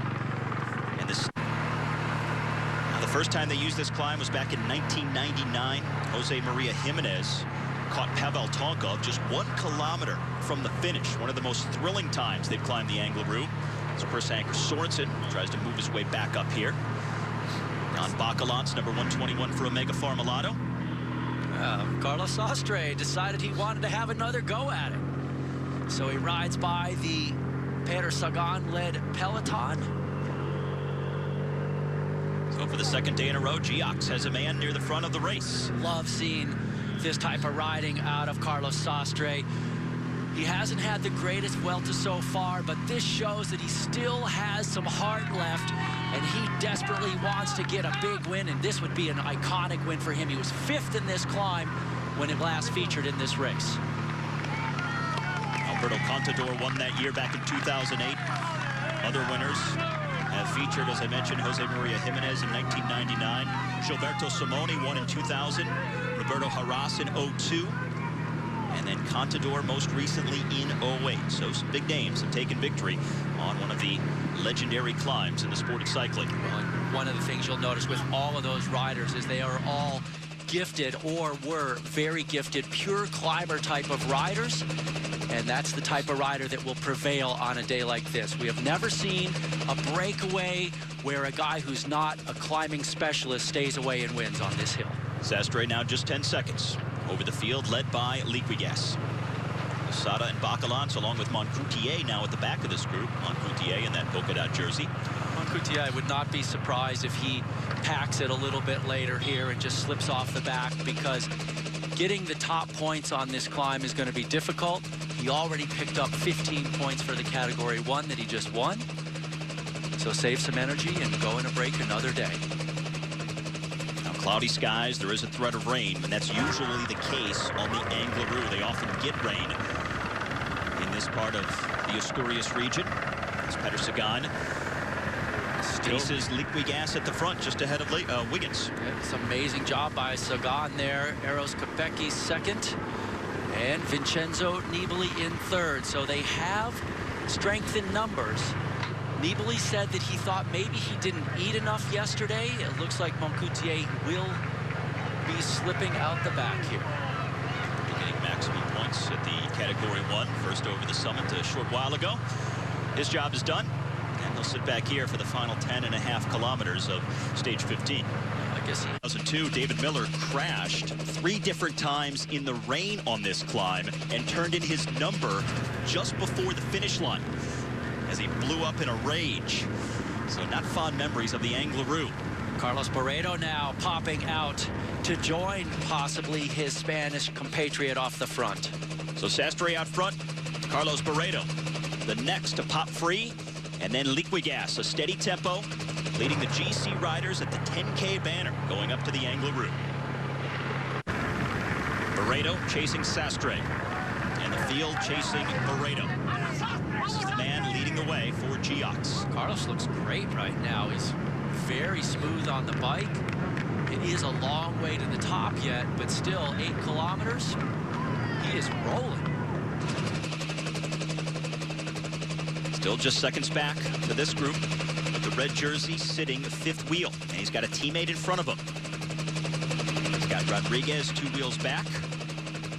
That looks like the form of Chris Froome to me, right in front of Wiggins. The way he rides, hunches the shoulders, drops the head just a little bit. They haven't really shown a close-up, but Froome would be the logical choice, considering that he's 2nd on GC and he's been the main domestique for Brad Wiggins the entire race. Don't be alarmed, viewers. It's not 15 or 20% right here. It's a little bit flatter as you see Carlos just flying through these crowds. Yes, he's going good, but nobody would go this fast on 15% grades. It's slightly flat here, and then it really starts to get steep off this section. This is that little bit of relief. Moreno just off the front now. Euskaltel has come to the head of this group. 2 Liquigas riders. And it's Bach Mollema in the white jersey sitting 4th wheel for Rabobank. Next to the Team Sky rider who's in front of Brad Wiggins. Those are the first 6 at the head of that peloton. Carlos Sastre working his way up the climb at the front of the race with the summit enshrouded in fog. And here's the battle behind. Moreno has been sucked up as he comes on the left side of the screen. Nibali sitting 2nd wheel for Liquigas. Carlos there messing with his earbud a little bit. Trying to make sure he can still hear his director back in the car about what his gap is. But they're pulling motorcycles out of the gap, so that's never a good thing. Look at this, 20%. But Carlos is still rolling quite well. All right, from here on out, it's really going to be steep, and this is where Euskaltel has chosen to make their move. 2 riders just off the front at 7K to go. Like one springing the other. Igor Anton. Well, well, well, look who's come to play today. He has suffered the most in the first half of the race among all of the Euskaltel riders. He rode in the Gruppetto yesterday to save his legs for today, but didn't know how he would feel. Well, he's taking a chance here. As the road gets steep at 7K left, he's onto the back of Carlos Sastre. Let's see if Carlos can get up on the wheel there. He looks over. There's not much drafting at this type of a pace, but still you get that little bit of drafting and the motivation to follow. It'll average close to 15% the rest of the way. Still the maximum of 23.5% coming up. Barreto is fading. Yeah, he's out the back of the field at this point, or what's left of the field anyway. So he never did make it up to Sastre the way Igor Anton has.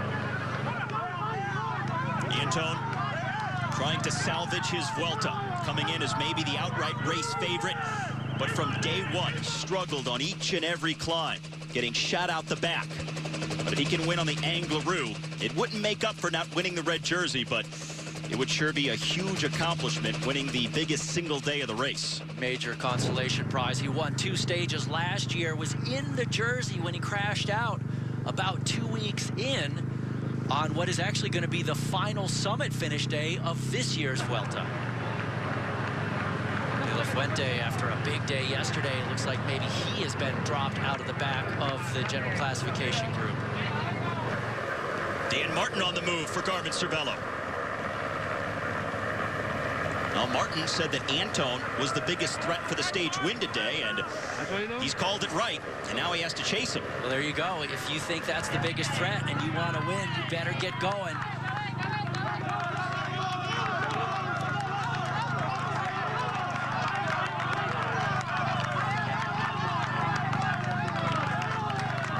Anton would be a hugely popular winner if he could somehow get a gap here and ride away to the stage win. Look at him go on these 19% grades, still riding high. Brad Wiggins now coming to the front. Now, Anton is one of the few climbers who can handle the steepness of a climb like this, who can actually ride away from guys. Not many others can do it. Kobo's come to the front now as he's setting the tempo. Wiggins right on the wheel. Wiggins looking fantastic. Wiggins has played great defense at this year's Vuelta. Never seemed to be under that much pressure. Calm and poised in his first ever visit to the Spanish Grand Tour. Look at this. It looks like Kobo now has dropped Wiggins by a little bit, and he's coming up to Martin. And there's Sastre right in the crosshairs as well. Kobo comes into the day 55 seconds behind Wiggins. Could he be the biggest challenge? Coming apart on the over 20% grades on the Angleroo. A decisive Sunday at the Vuelta with the rest day coming tomorrow.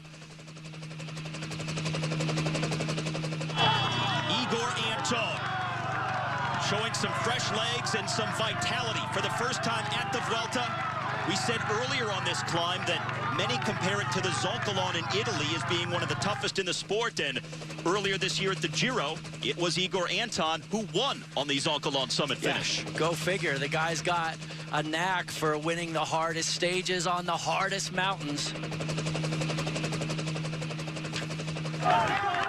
And Kobo has definitely gotten free of the red jersey of Brad Wiggins. Now Kobo comes in 55 seconds down. Remember, there's a 20-second time bonus for the win, 12 for second and 8 for third. Kobo really is riding himself into a threatening position in this year's race. Yesterday, Kobo got second behind Rain Terame and picked up that time bonus of 12 seconds, and that's right now the position he sits on this Angleroo climb. There he is in the background, just behind Igor Anton, who's the leader of the race at the moment. And let's think about the difference here. Yesterday, Anton finished in the group 30 minutes down. He saved his legs and finished 30 minutes down. Yesterday, Kobo was second. He was riding out of his skull to try and get the leader's jersey. So that's a difference there. One guy should be fresher. JJ Kobo looks determined. It still looks pretty good, despite the steepness. Last 7 kilometers. And it does not relent until you get up inside the final K when it goes downhill for the last 900 meters. And how about this? He's riding onto the back of Igor Anton. Incredible. Froome on the front for Wiggins, driving the pace behind. There's Vincenzo Nibali. And it looks like he's struggling again. That is not a good sign for the Italian's defense of his win in this race overall last year. Now here's Wiggins, just ahead of Lorenzo Rodriguez. Walter Poels is there for Vacan Soleil on the right-hand side of your screen. And Chava on the left. And they're just a few seconds behind our 2 leaders, Anton and Kobo. Dan Martin is the Garmin Cervelo rider at the back of that group, so there is the elite selection. Kobo has not won a race since 2009. This is really the best riding I've ever seen him do. He's dropped Anton now, just dangling in front of the red jersey group, but he's going for it still. And here's the big thing here, is Wiggins isn't that far behind in terms of a literal gap, but Kobo is in a position right now to get a 20-second time bonus if he wins the stage. That's the big goal. That's the carrot that's dangling out there for him. That would be massive. That would put him straight onto the podium in the general classification. Nibali has popped. He's even dropped from this group now. Mikel Nieve also suffering. Carlos Sastre paying for his efforts, but you still have to hand it to a guy. Sometimes you got to risk a lot to try and win a race, and that's what Carlos did today. He went big, and now he's blown up. Wiggins not panicking, riding the steady tempo as they grind away towards trying to bring Kobo back. They've reeled in Anton, and now it's just Juan Jose Kobo up the road by a few seconds. Kobo was 3rd overall this year at the Tour Burgos, but really, this would be an incredible win for him, and it would vault him so close into the classification standings for the top. Dan Martin losing contact, but trying to bring himself back up. Martin is such a fighter. Love the way this guy races his bike. The stage win he had earlier in this year's Vuelta on a summit finish. He was also 3rd on another day. Missed out on his team selection for the Tour de France, but he's proven his worth big time here in Spain. The 30-year-old JJ Kobo didn't even come into the Vuelta as the team leader for Geox. It was Denis Menchov splitting the duties with Carlos Sastre, sort of co-GC leaders, but here he is on the toughest day of the race, getting into the final week, stage 15, maybe the pivotal day that will determine the final podium, and he's in a position to challenge for the red jersey. And look at this, 12 seconds plus a 20-second bonus, that's 32. He comes in 55 down, so he is definitely knocking on that door. This is danger time. Right now, this is the biggest test Bradley Wiggins has ever had in his career. He has to hold on to this today. Froome and Wiggins, the 2 Sky Riders, 1-2. over this very small group that has Igor Anton now at the back. Wouter Poels for Vacan Soleil. Joaquin Rodriguez is in the green jersey. Denis Menchov, number 65, on the right. And just ahead of them, it's Froome and Wiggins at the front of the group, with Dan Martin still trying to work his way back up to the tail end. This is out front, J.J. Cobo. Just keep him out of the road. No monkey business the rest of the way. Froome, all business. Oh, and Rodriguez doesn't have it today. That's good news for Cobo. Great news for Cobo. Rodriguez started before today, and he said, look, his chances for the overall are over, but he was hoping to get a stage win here today. So Cobo trying to hang on to get the stage win, maximum time bonus of 20 seconds. And then Froome, no doubt, trying to pace Wiggins up to a point where he could then move ahead and take the second place time bonus of 12 seconds. Because Froome, riding in support of Wiggins, would give his teammate the second place finish to help his chances on the general classification, knowing that Cobo is moving up. But he's got to watch out for the riders around him, as you have Menchov there, who's going to want to try and finish ahead of Wiggins to help his teammate Cobo at the front. Absolutely, steal some time bonus seconds away from Wiggins if he can. And let's look at this ride for Cobo. When he won the stage last year at the Vuelta, he was in the early break, and he dropped those guys and went on to win. He did not ride away from some of the best bike racers on the planet like he has today. Not only is this his best season to date, this is his best day on the bike, period, right here in front of us. This is a career-defining day for J.J. Cobo, number 61 for Geox, at 30 years of age. Riding away to perhaps the biggest win of his career on one of the most mythical climbs in the sport, and riding himself into contention for the overall lead at his home Grand Tour. This is a spectacular ride by Cobo. And now Wiggins has come to the front, so Froome starting to need a little help, getting some help from Wiggins, and Rodriguez still struggling behind. Rodriguez losing time just the way he did near the summit of yesterday's finish. Both Rodriguez and Nibali struggling on the final climb for the second day in a row. So it's really come down to Wiggins against Cobo on the general classification here, because Bok Mollema has also struggled today. So he's suffering and losing time. This is a red jersey battle between this man, J.J. Cobo, and Brad Wiggins, who sits seconds behind him. And an interesting...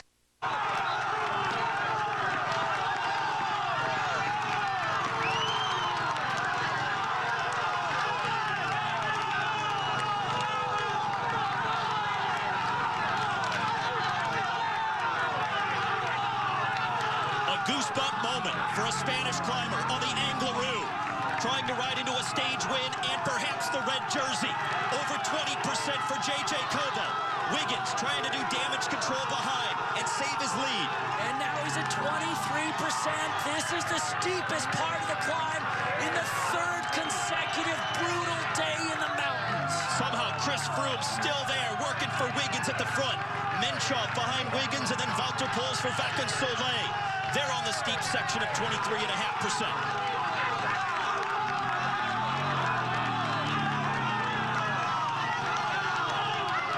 Into the mist on the mythical Angleroo for J.J. Cobo.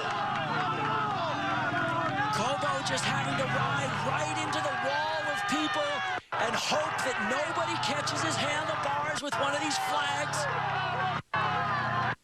He can get some help from his teammate Denis Menchov back here if Menchov has it in his legs to steal time bonuses away from both Froome and Wiggins. Because Cobo is in a position to take a 20-second time bonus for winning the stage. He's out front. Cobo's got to feed off of this energy on the climb. This will help propel him to gain more time to ride deeper than he's ever ridden before.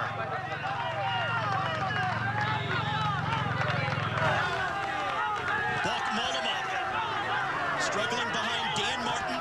Mollema, 36 seconds out of the red jersey as the day started. Mollema's been one of the revelations of this race up until today. Struggling this time, the Shimano neutral support car there, trying to tell the fans to get out of the way.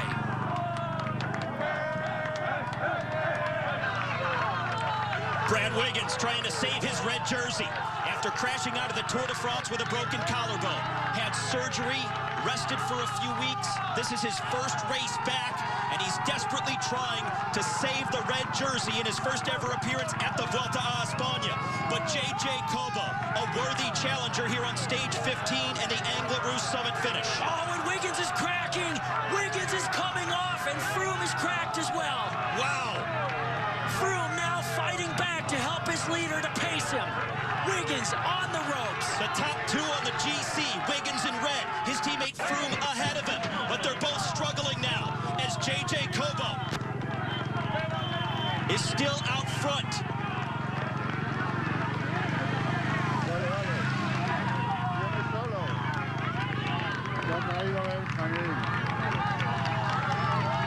J.J. Cobo still cranking it over. And no doubt will have his spirits lifted even more by the knowledge that both Froome and Wiggins are really starting to come apart behind him. Look at Cobo. Still looks great on the bike. He does not have the form of a beaten man. Cranking the pedals over, up high on the bike, keeping the chest open, sucking in the air, driving to the line. A 30-year-old Spaniard from Cantabria has never had a day like this before on the bike.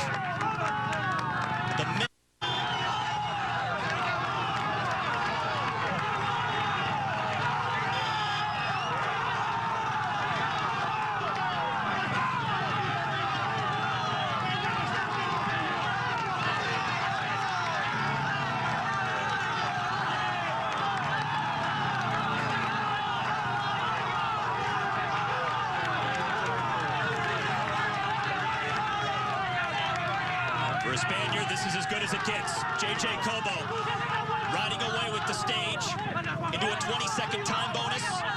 And now, latest word is 43 seconds back to that next group that didn't include Wiggins. Well, it mentioned Grapsch in there, and we know Grapsch is not with them, so maybe Wiggins was there. That's got to be a mistake. Froome is probably with Wiggins, although we have not seen for quite a while, but this is it. Cobo could be in the red at the end of today. Well, last we saw of them, Froome and Wiggins were both struggling. We haven't seen them since. It's been all Cobo as he approaches the final kilometer.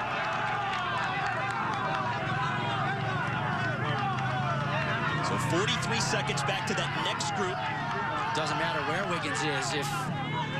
If it's 43 seconds.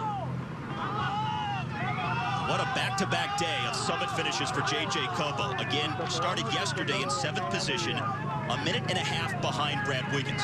Started today in 4th place, 55 seconds back of Wiggins. Now, a chance to move ahead of Wiggins with a big gap and a 20-second time bonus for winning the stage. So Wiggins not completely out of this mathematically, because if he manages to get 2nd place time bonus of 12 seconds, he could still theoretically hold on to this. It depends how much time he loses between now and the finish line. And that's where teamwork comes into play, because remember, Cobo's teammate Dennis Menchov was there with Froome and Wiggins. So if Menchov can steal some time bonuses, that helps Cobo. 1K. So he's almost to the top. He's got that little bit of downhill. He'll start right around 900 meters from the finish, so still a little bit more uphill inside the final K before he'll crest the summit for good.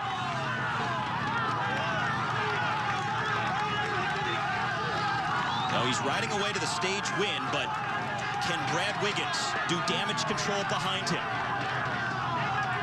Or can Chris Froome perhaps take up the reins for Team Sky if Wiggins starts to struggle, because Froome was only 7 seconds behind Wiggins when the day started, so Froome may have to go for those bonus seconds. It's a great point. You gotta go with somebody at this point, because Cobo is launching a fierce attack on the red jersey, and he's gotta try and get it today. He cannot think that he's gonna get any more time in the final mountain climb on the last week. And he's still got to ride hard to the finish, because he knows he's going to win the stage, but now, even though he knows he has that 20 20-second bonus in the bag. It's about as big of a gap as he can get.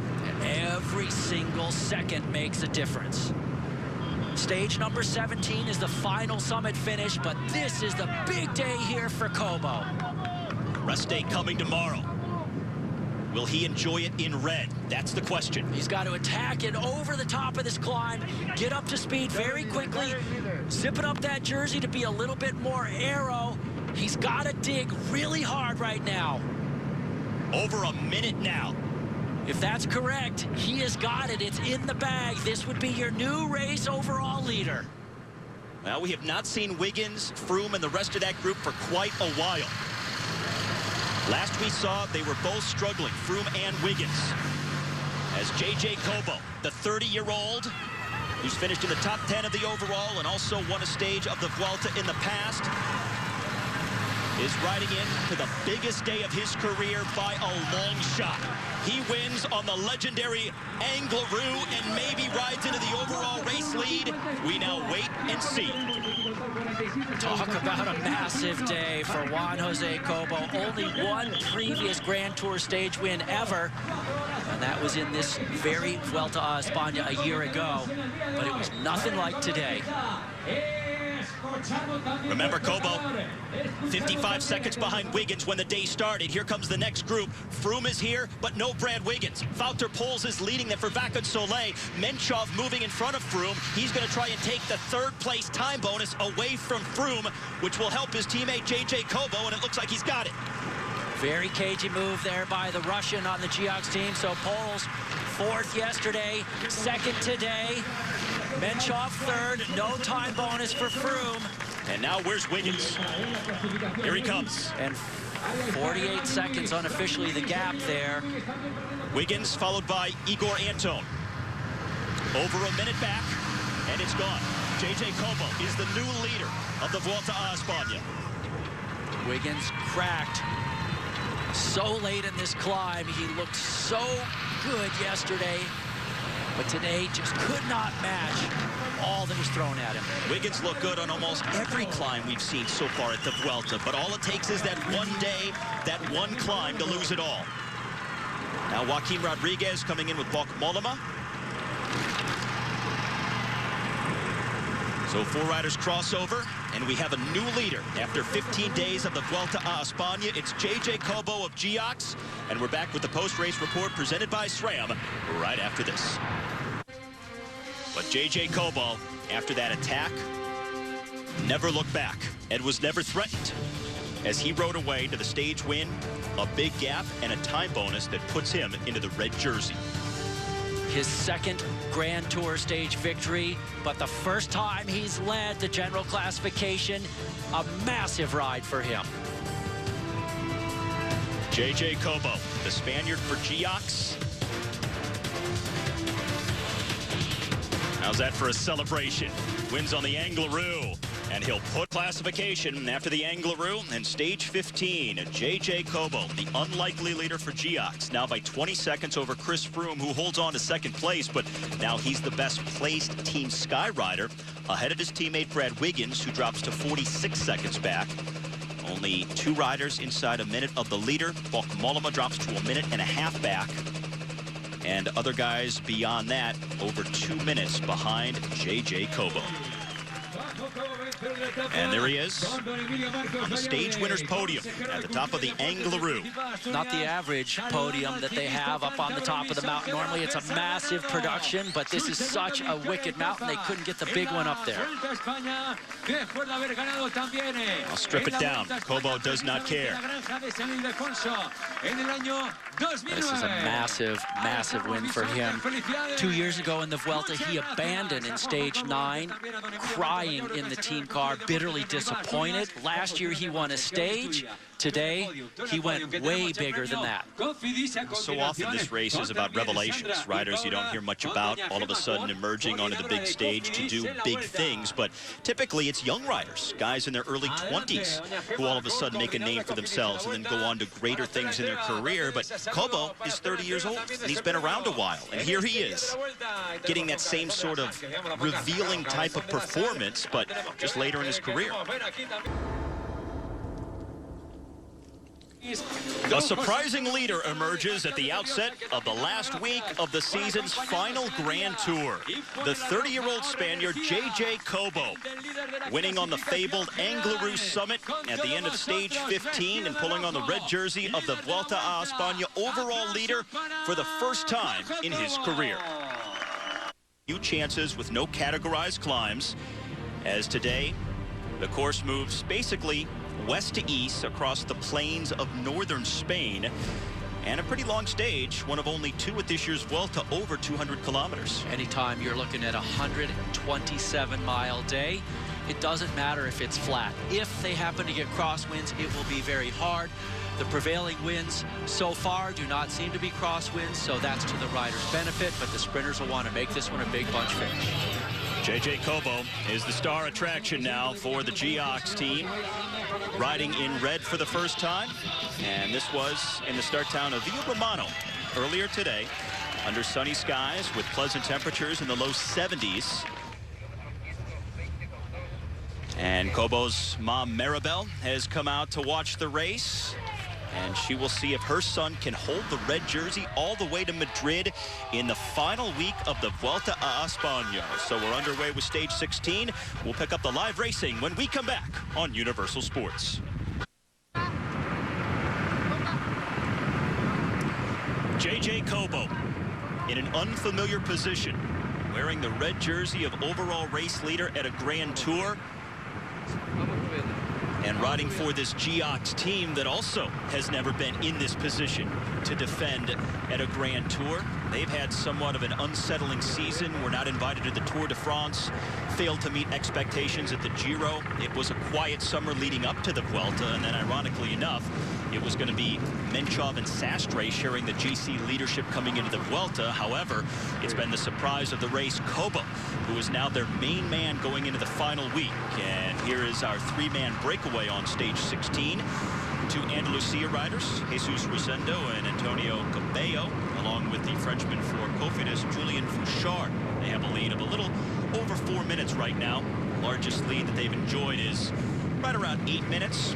Nobody a GC threat, the highest placed rider over 2 hours back.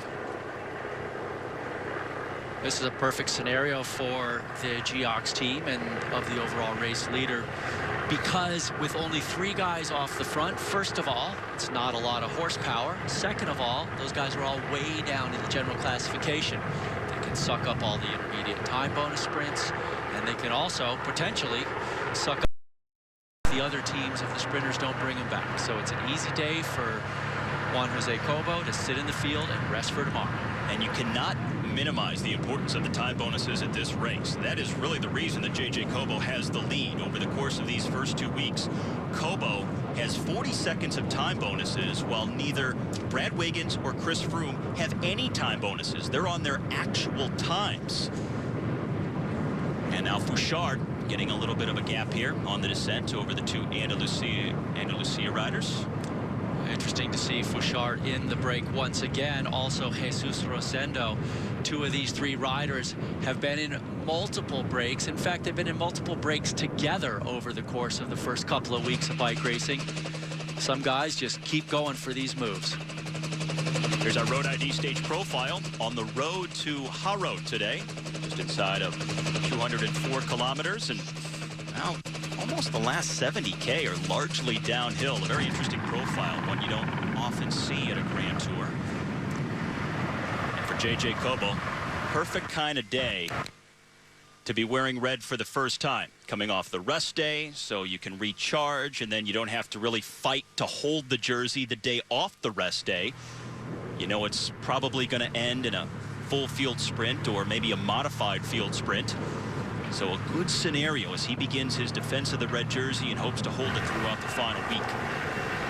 The big issue for J.J. Cobo is for his team to put him in an environment where he doesn't feel a bunch of pressure. I talked with the general manager of the team after he won on the Angleroo, Mauro Gianetti, and you know, we discussed the mindset of Cobo, and he says that he's a guy who doesn't do well in pressure. And so Gianetti has really tried to sort of formulate his season without putting pressure on him and letting him ride his own races. And something he can really lean on are his teammates who have won Grand Tours before. Carlos Sastre, the 08 Tour de France champion.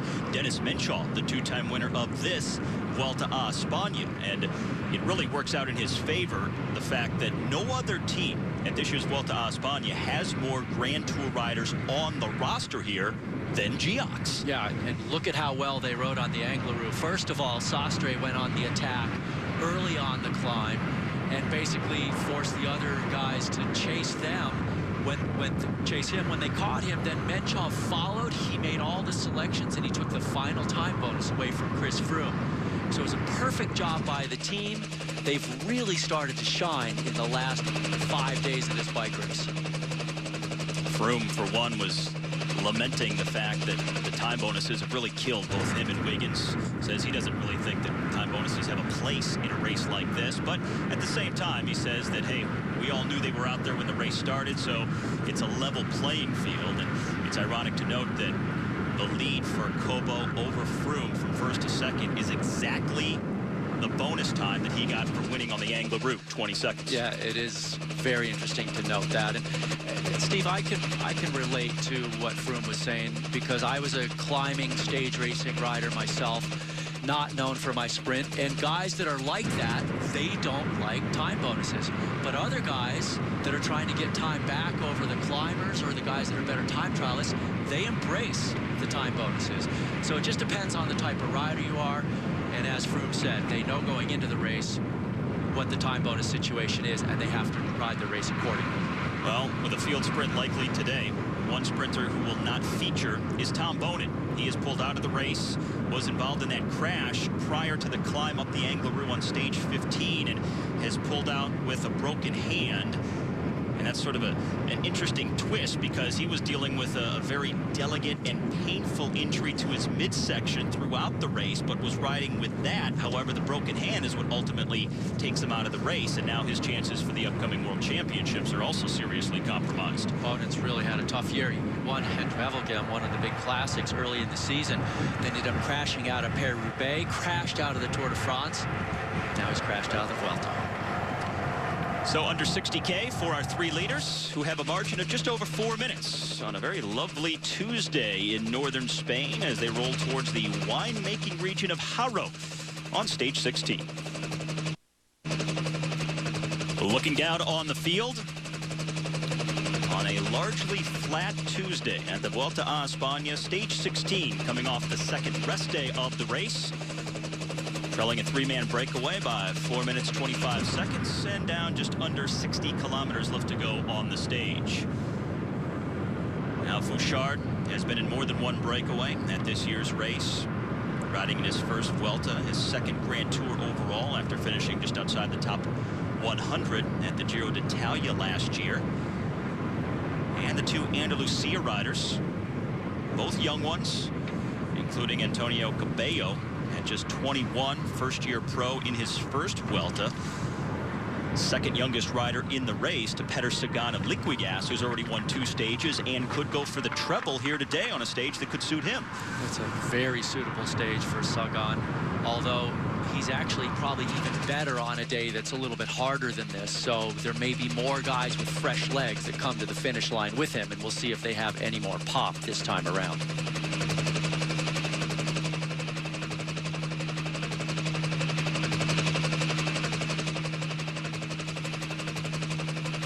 Now at the front of this field, Lapre started to do some work. Of course, trying to set up Alessandro Pataki. Would love a stage win, as Pataki has gone winless since stage 2 of the Giro this year in that controversial finish with Mark Cavendish. Pataki won that stage, but has missed out since then. And here at the Vuelta, only one other person in history has won more stages than Pataki. Alessandro with an even 20 for his career. The next best sprinter in the bike race in terms of their results at the Vuelta would be Daniele Benatti, with 4 stage victories in the Vuelta in his career. So you can see the discrepancy in the number of total sprint wins in this Grand Tour for the riders.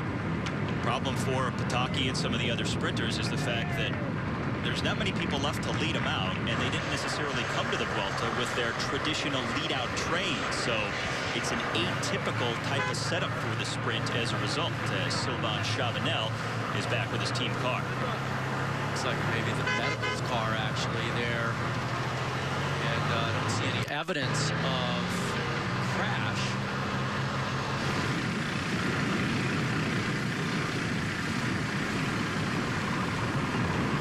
So we'll see if Lampre can do something to perhaps set up Pataki at the end of the day. We mentioned the time. And 4:26, the gap to the three-man breakaway with just over 50 kilometers left to go on the stage. So one less man to help out Alessandro Pataki in the sprint later on. And really the Lampre team is seriously having to go for Pataki at this point because Scarponi out of the race, their GC man. Oh, at least they got him a chair. That's nice. But that does look like the collarbone. 36-year-old Italian. No doubt watch his Vuelta come to an end today. Make it over some of the tough mountains and then going into one of the easiest day. Something like this can happen. Yeah, it's just cruel to see something like that happen to a guy who, you know, he's a domestique. He does the job so well. And at a time when nothing looks like it's going to happen, he's out of the bike race. It's Jesus Rosendo, number 28, who is 29 years of age, riding in his fourth Vuelta.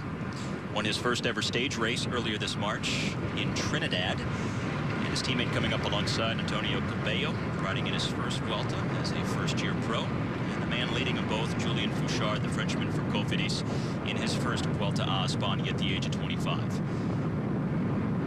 On Andalusia, their mission to get into breakaways, and Fouchard has made it his personal mission to also infiltrate as many breakaways as possible. Well, in a certain way, they're in the same boat. They're both wild card teams. They're all professional continental riders, which would be like a Division II versus the pro team riders, which are D1, which are automatic into the bike race.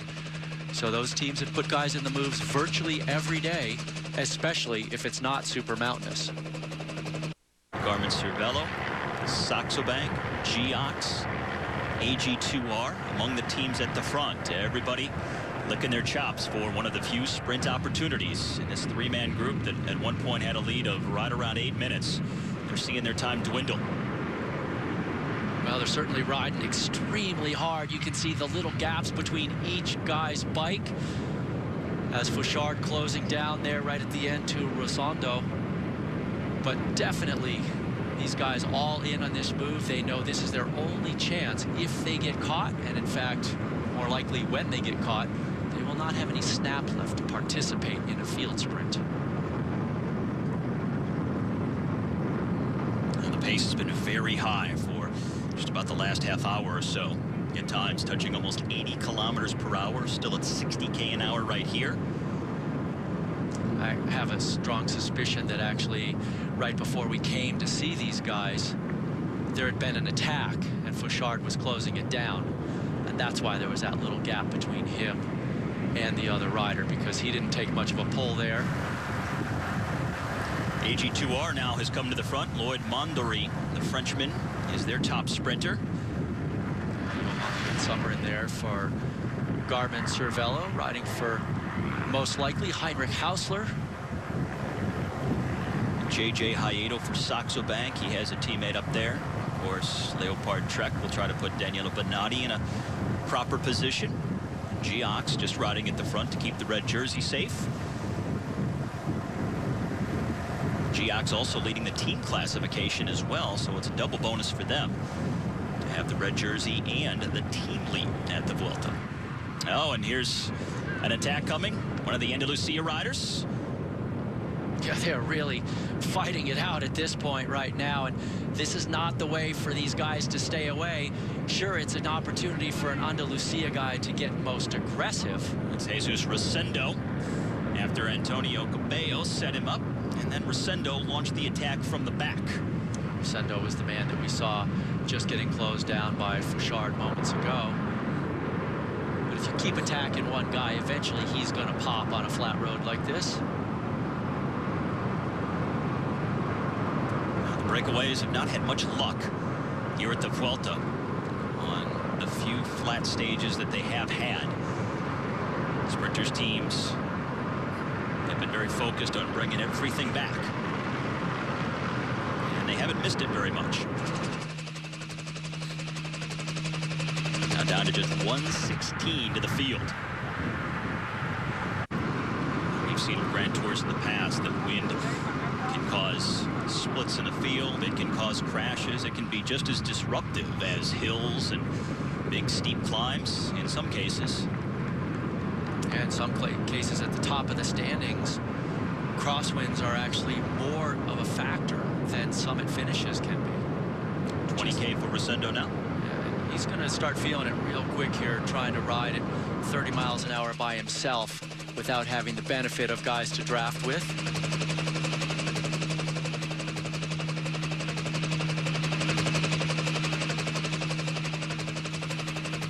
Now, despite the heat, the weather has been very good at this year's Vuelta. Really haven't seen much rain at all.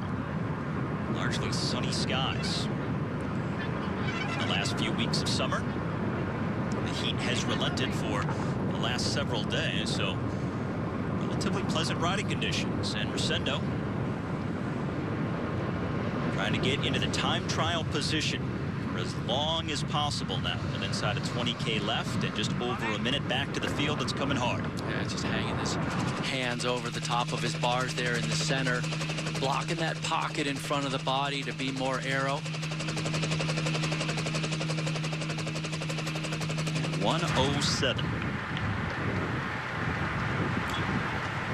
Just about 12 miles remaining for Jesus Rosendo from Andalusia, attacking his two other breakaway partners just a short while ago, so he's out front by himself.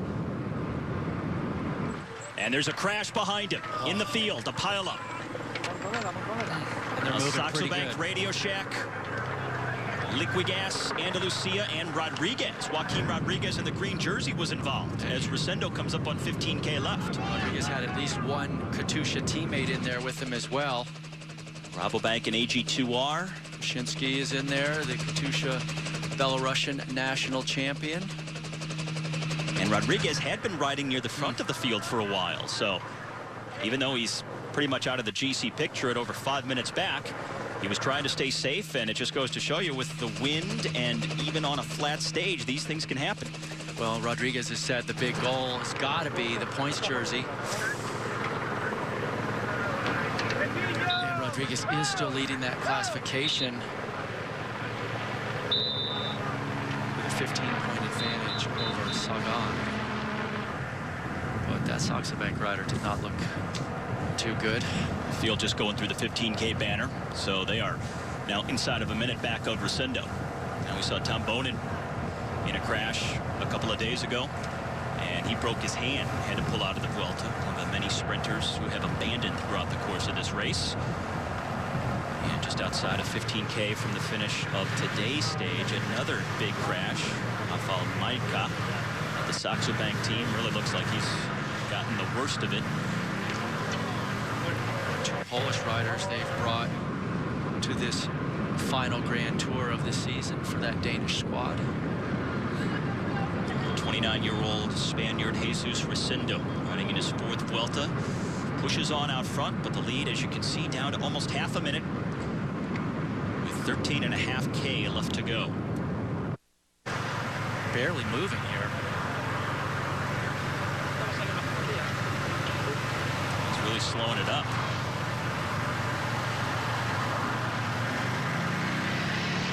This just is not a good picture whatsoever. Doesn't look like he's got a mechanical issue. They would respond to that very quickly. He must be assessing his body, the pains he has.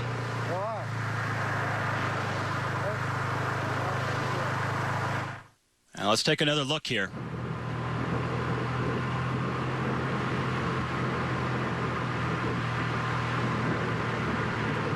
Kind of in the middle of the group, pretty close to the front, and he's having a hard time holding the bars with his left hand. Yeah, the left hand's not even gripping the bar. He's just soft pedaling his way through here. Came in with aspirations to win the Vuelta. Those hopes dashed on the time trial of stage 10. It's going to go right past the medical car, it looks like.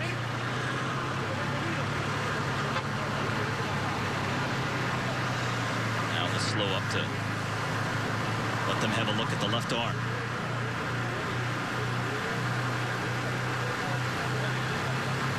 The arm, the backside. It's a banged up burrito. Remember Claude? When he crashed in the Tour de France, he ended up hurting his back, and it actually took him out of this race a month later. He still wasn't recovered from that. All right, this is back to the front of the field. Giox helping to lead the way with BMC, Skills Shimano, Sky, HTC High Road among the teams up there, and they are fast approaching. Our leader, Jesus Rosendo, 14 seconds back with a dozen K left to ride. You do, just don't give up.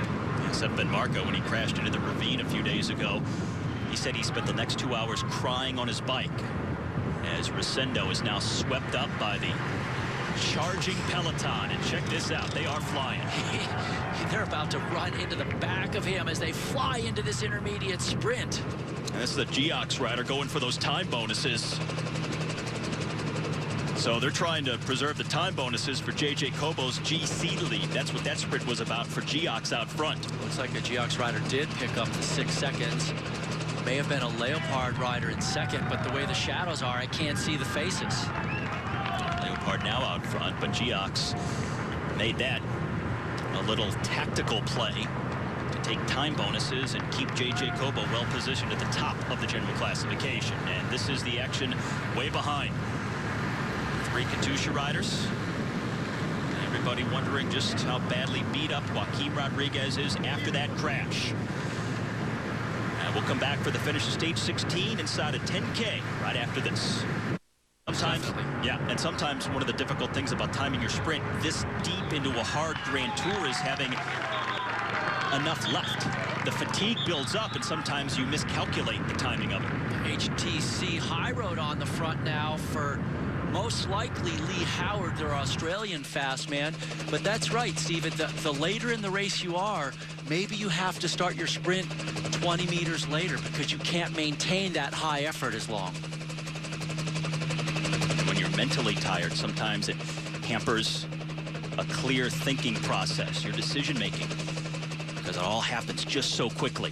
What I see with Bonatti, I think a little bit too often is that he does misjudge the finishes, and I think maybe he doesn't have enough confidence in his ability to sprint when everybody else sprints, so he often goes a little bit too early and tries to get the jump on them. Well, HTC High Road got the win a few days ago in the reduced sprint with Michael Albacini from a small group that came together at the line. They don't have their top sprinters in Matt Goss and Mark Cavendish, who have pulled out, but John Degenkolb has been up there in some of the sprints, and maybe today Lee Howard will get his chance to sprint for the victory. Degenkolb was second to Sagan in stage 12. He tends to be their guy if there's a little bit of an uphill at the end. Much better at getting through those than Cavendish or Howard, for that matter. Shows you how deep this team is when you can lose Goss and Cavendish and still have 2 guys you can legitimately put in a field sprint and have a chance to win. And that's why we were so excited to see HTC High Road at this year's Vuelta, because they had 4 really fast field sprinters in the bike race. But they lost Goss very early, then they lost Cavendish almost as early in the first handful of days, so it really changed their complexion. 4K banner, HTC High Road, 3 riders at the front. Lampre, Garmin Cervelo among the teams near the front of the race as well.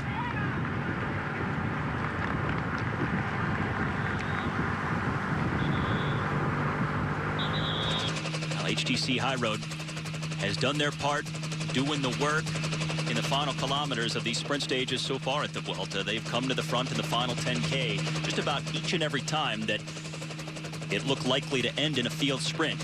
But other than the Albacini stage win, they've missed out. When having so many of their guys out of the bike race, they certainly have to leave it until later now, because they don't have the horsepower that they would normally have for a lead-out train. They're missing, in addition to Cavendish and Goss, they're also missing Constantin Sissol. Fabian Cancellara is up there with Benatti on his wheel, about 7 or 8 wheels back. So they're working their way into position. Just waiting to pounce. I can see Alessandro Patacchi there for Lampre in the pink jersey with the green-yellow bike. Just a few wheels back. Patacchi with 20 Vuelta stage wins for his career. Now 3K from the finish. Yeah, look at this. The field's actually splitting under the impetus of the front of the bike race. Well, again, almost a 180-degree right-hand turn just inside of 1.5 kilometers from the finish. Then a 90-degree left-hander at 500 meters to go. Those two big technical turns are coming up. It's flat the rest of the way, but we'll see how this group at a high rate of speed handles those two corners. With now Leopard Trek in force at the front. Fabian Cancellara sitting second wheel. Well, that's certainly the time you want to get up there right at the end, save all the horsepower, and then dole it out right when you need it. And then behind Leopard Trek, you have Alessandro Patacchi, and on his wheel is Petter Sagan of Liquigas. So Sagan seems to be isolated, so does Patacchi. Cancellara, this is his last day of the bike race. He'll pull out to prepare for his defense of the World Championship time trial crown that he's won 4 times. 2K to go. He led Benatti out perfectly on that stage several days ago that he lost out to Sagan on. So Benatti wants to take advantage of this last opportunity on the wheel. One of the fastest men in the sport, Fabian Cancellara.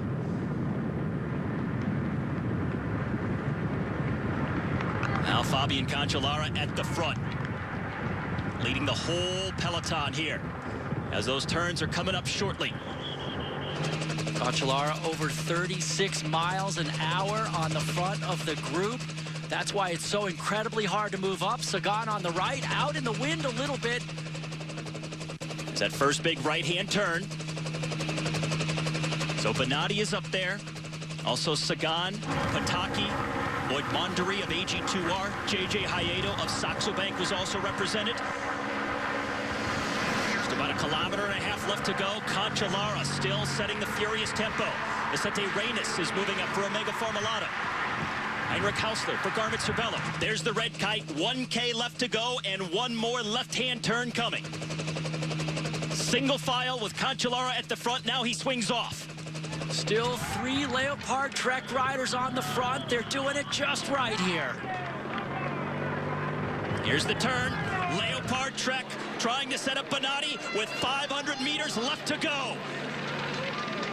So it's Benatti sitting second wheel. He's got JJ Hayedo behind him with Sagan. Also Alessandro Patacchi and Heinrich Hausler. Oh, riders go the wrong way. Missing out. Sagan blew it in the roundabout there. JJ Hayedo gets to the front here. Benatti behind him. It's caused a tremendous disturbance. Everything all mixed up here. Guys scrambling, trying to pull it off. And JJ Hayedo is going to pull away to the stage win ahead of Patacchi as a result, as guys didn't know which way to go. Sagan, the biggest victim there. So Hayedo's going to get the stage win, and really a victory he really didn't even have to sprint for. It made it look easy, as looked like some indecision there at the roundabout. Sagan bumping shoulders and taking himself right out of it, and a bunch of other guys got messed up in it as well. Boy, oh boy. You don't often see that in the final 500 meters of a flat run-in like we have here. No, you definitely do not. Hayedo easily gets that win. So JJ Hayedo on a finish that he said suited his characteristics, and well, indeed, it worked out perfectly for him at the end. We'll sort things out when we come back on the post-race report presented by SRAM right after this. Finishing town of Haro being used for the second time ever at the Vuelta a Espana in northern Spain. Big wine producing region, and today producing a rather dramatic finish. Won by JJ Hayedo, the 30-year-old Argentinian for Saxo Bank, who picks up his first ever Grand Tour victory in some bizarre fashion. This is just before the roundabout. As Peter Sagan actually didn't know which way to go. First guy went to the right, but they were all supposed to go to the left. So created all kinds of confusion. But if you're on the right, you're off course at this point.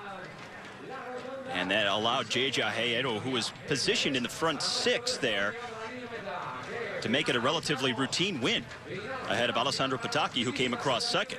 This is where it got interesting. Cancellara was leading the Leopard Trek team, riding for Daniele Bonatti.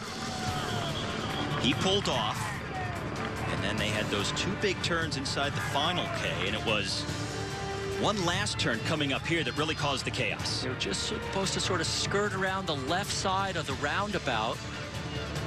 But if you look at the green helmet there of Sagan, he doesn't know which way to go, locks it up.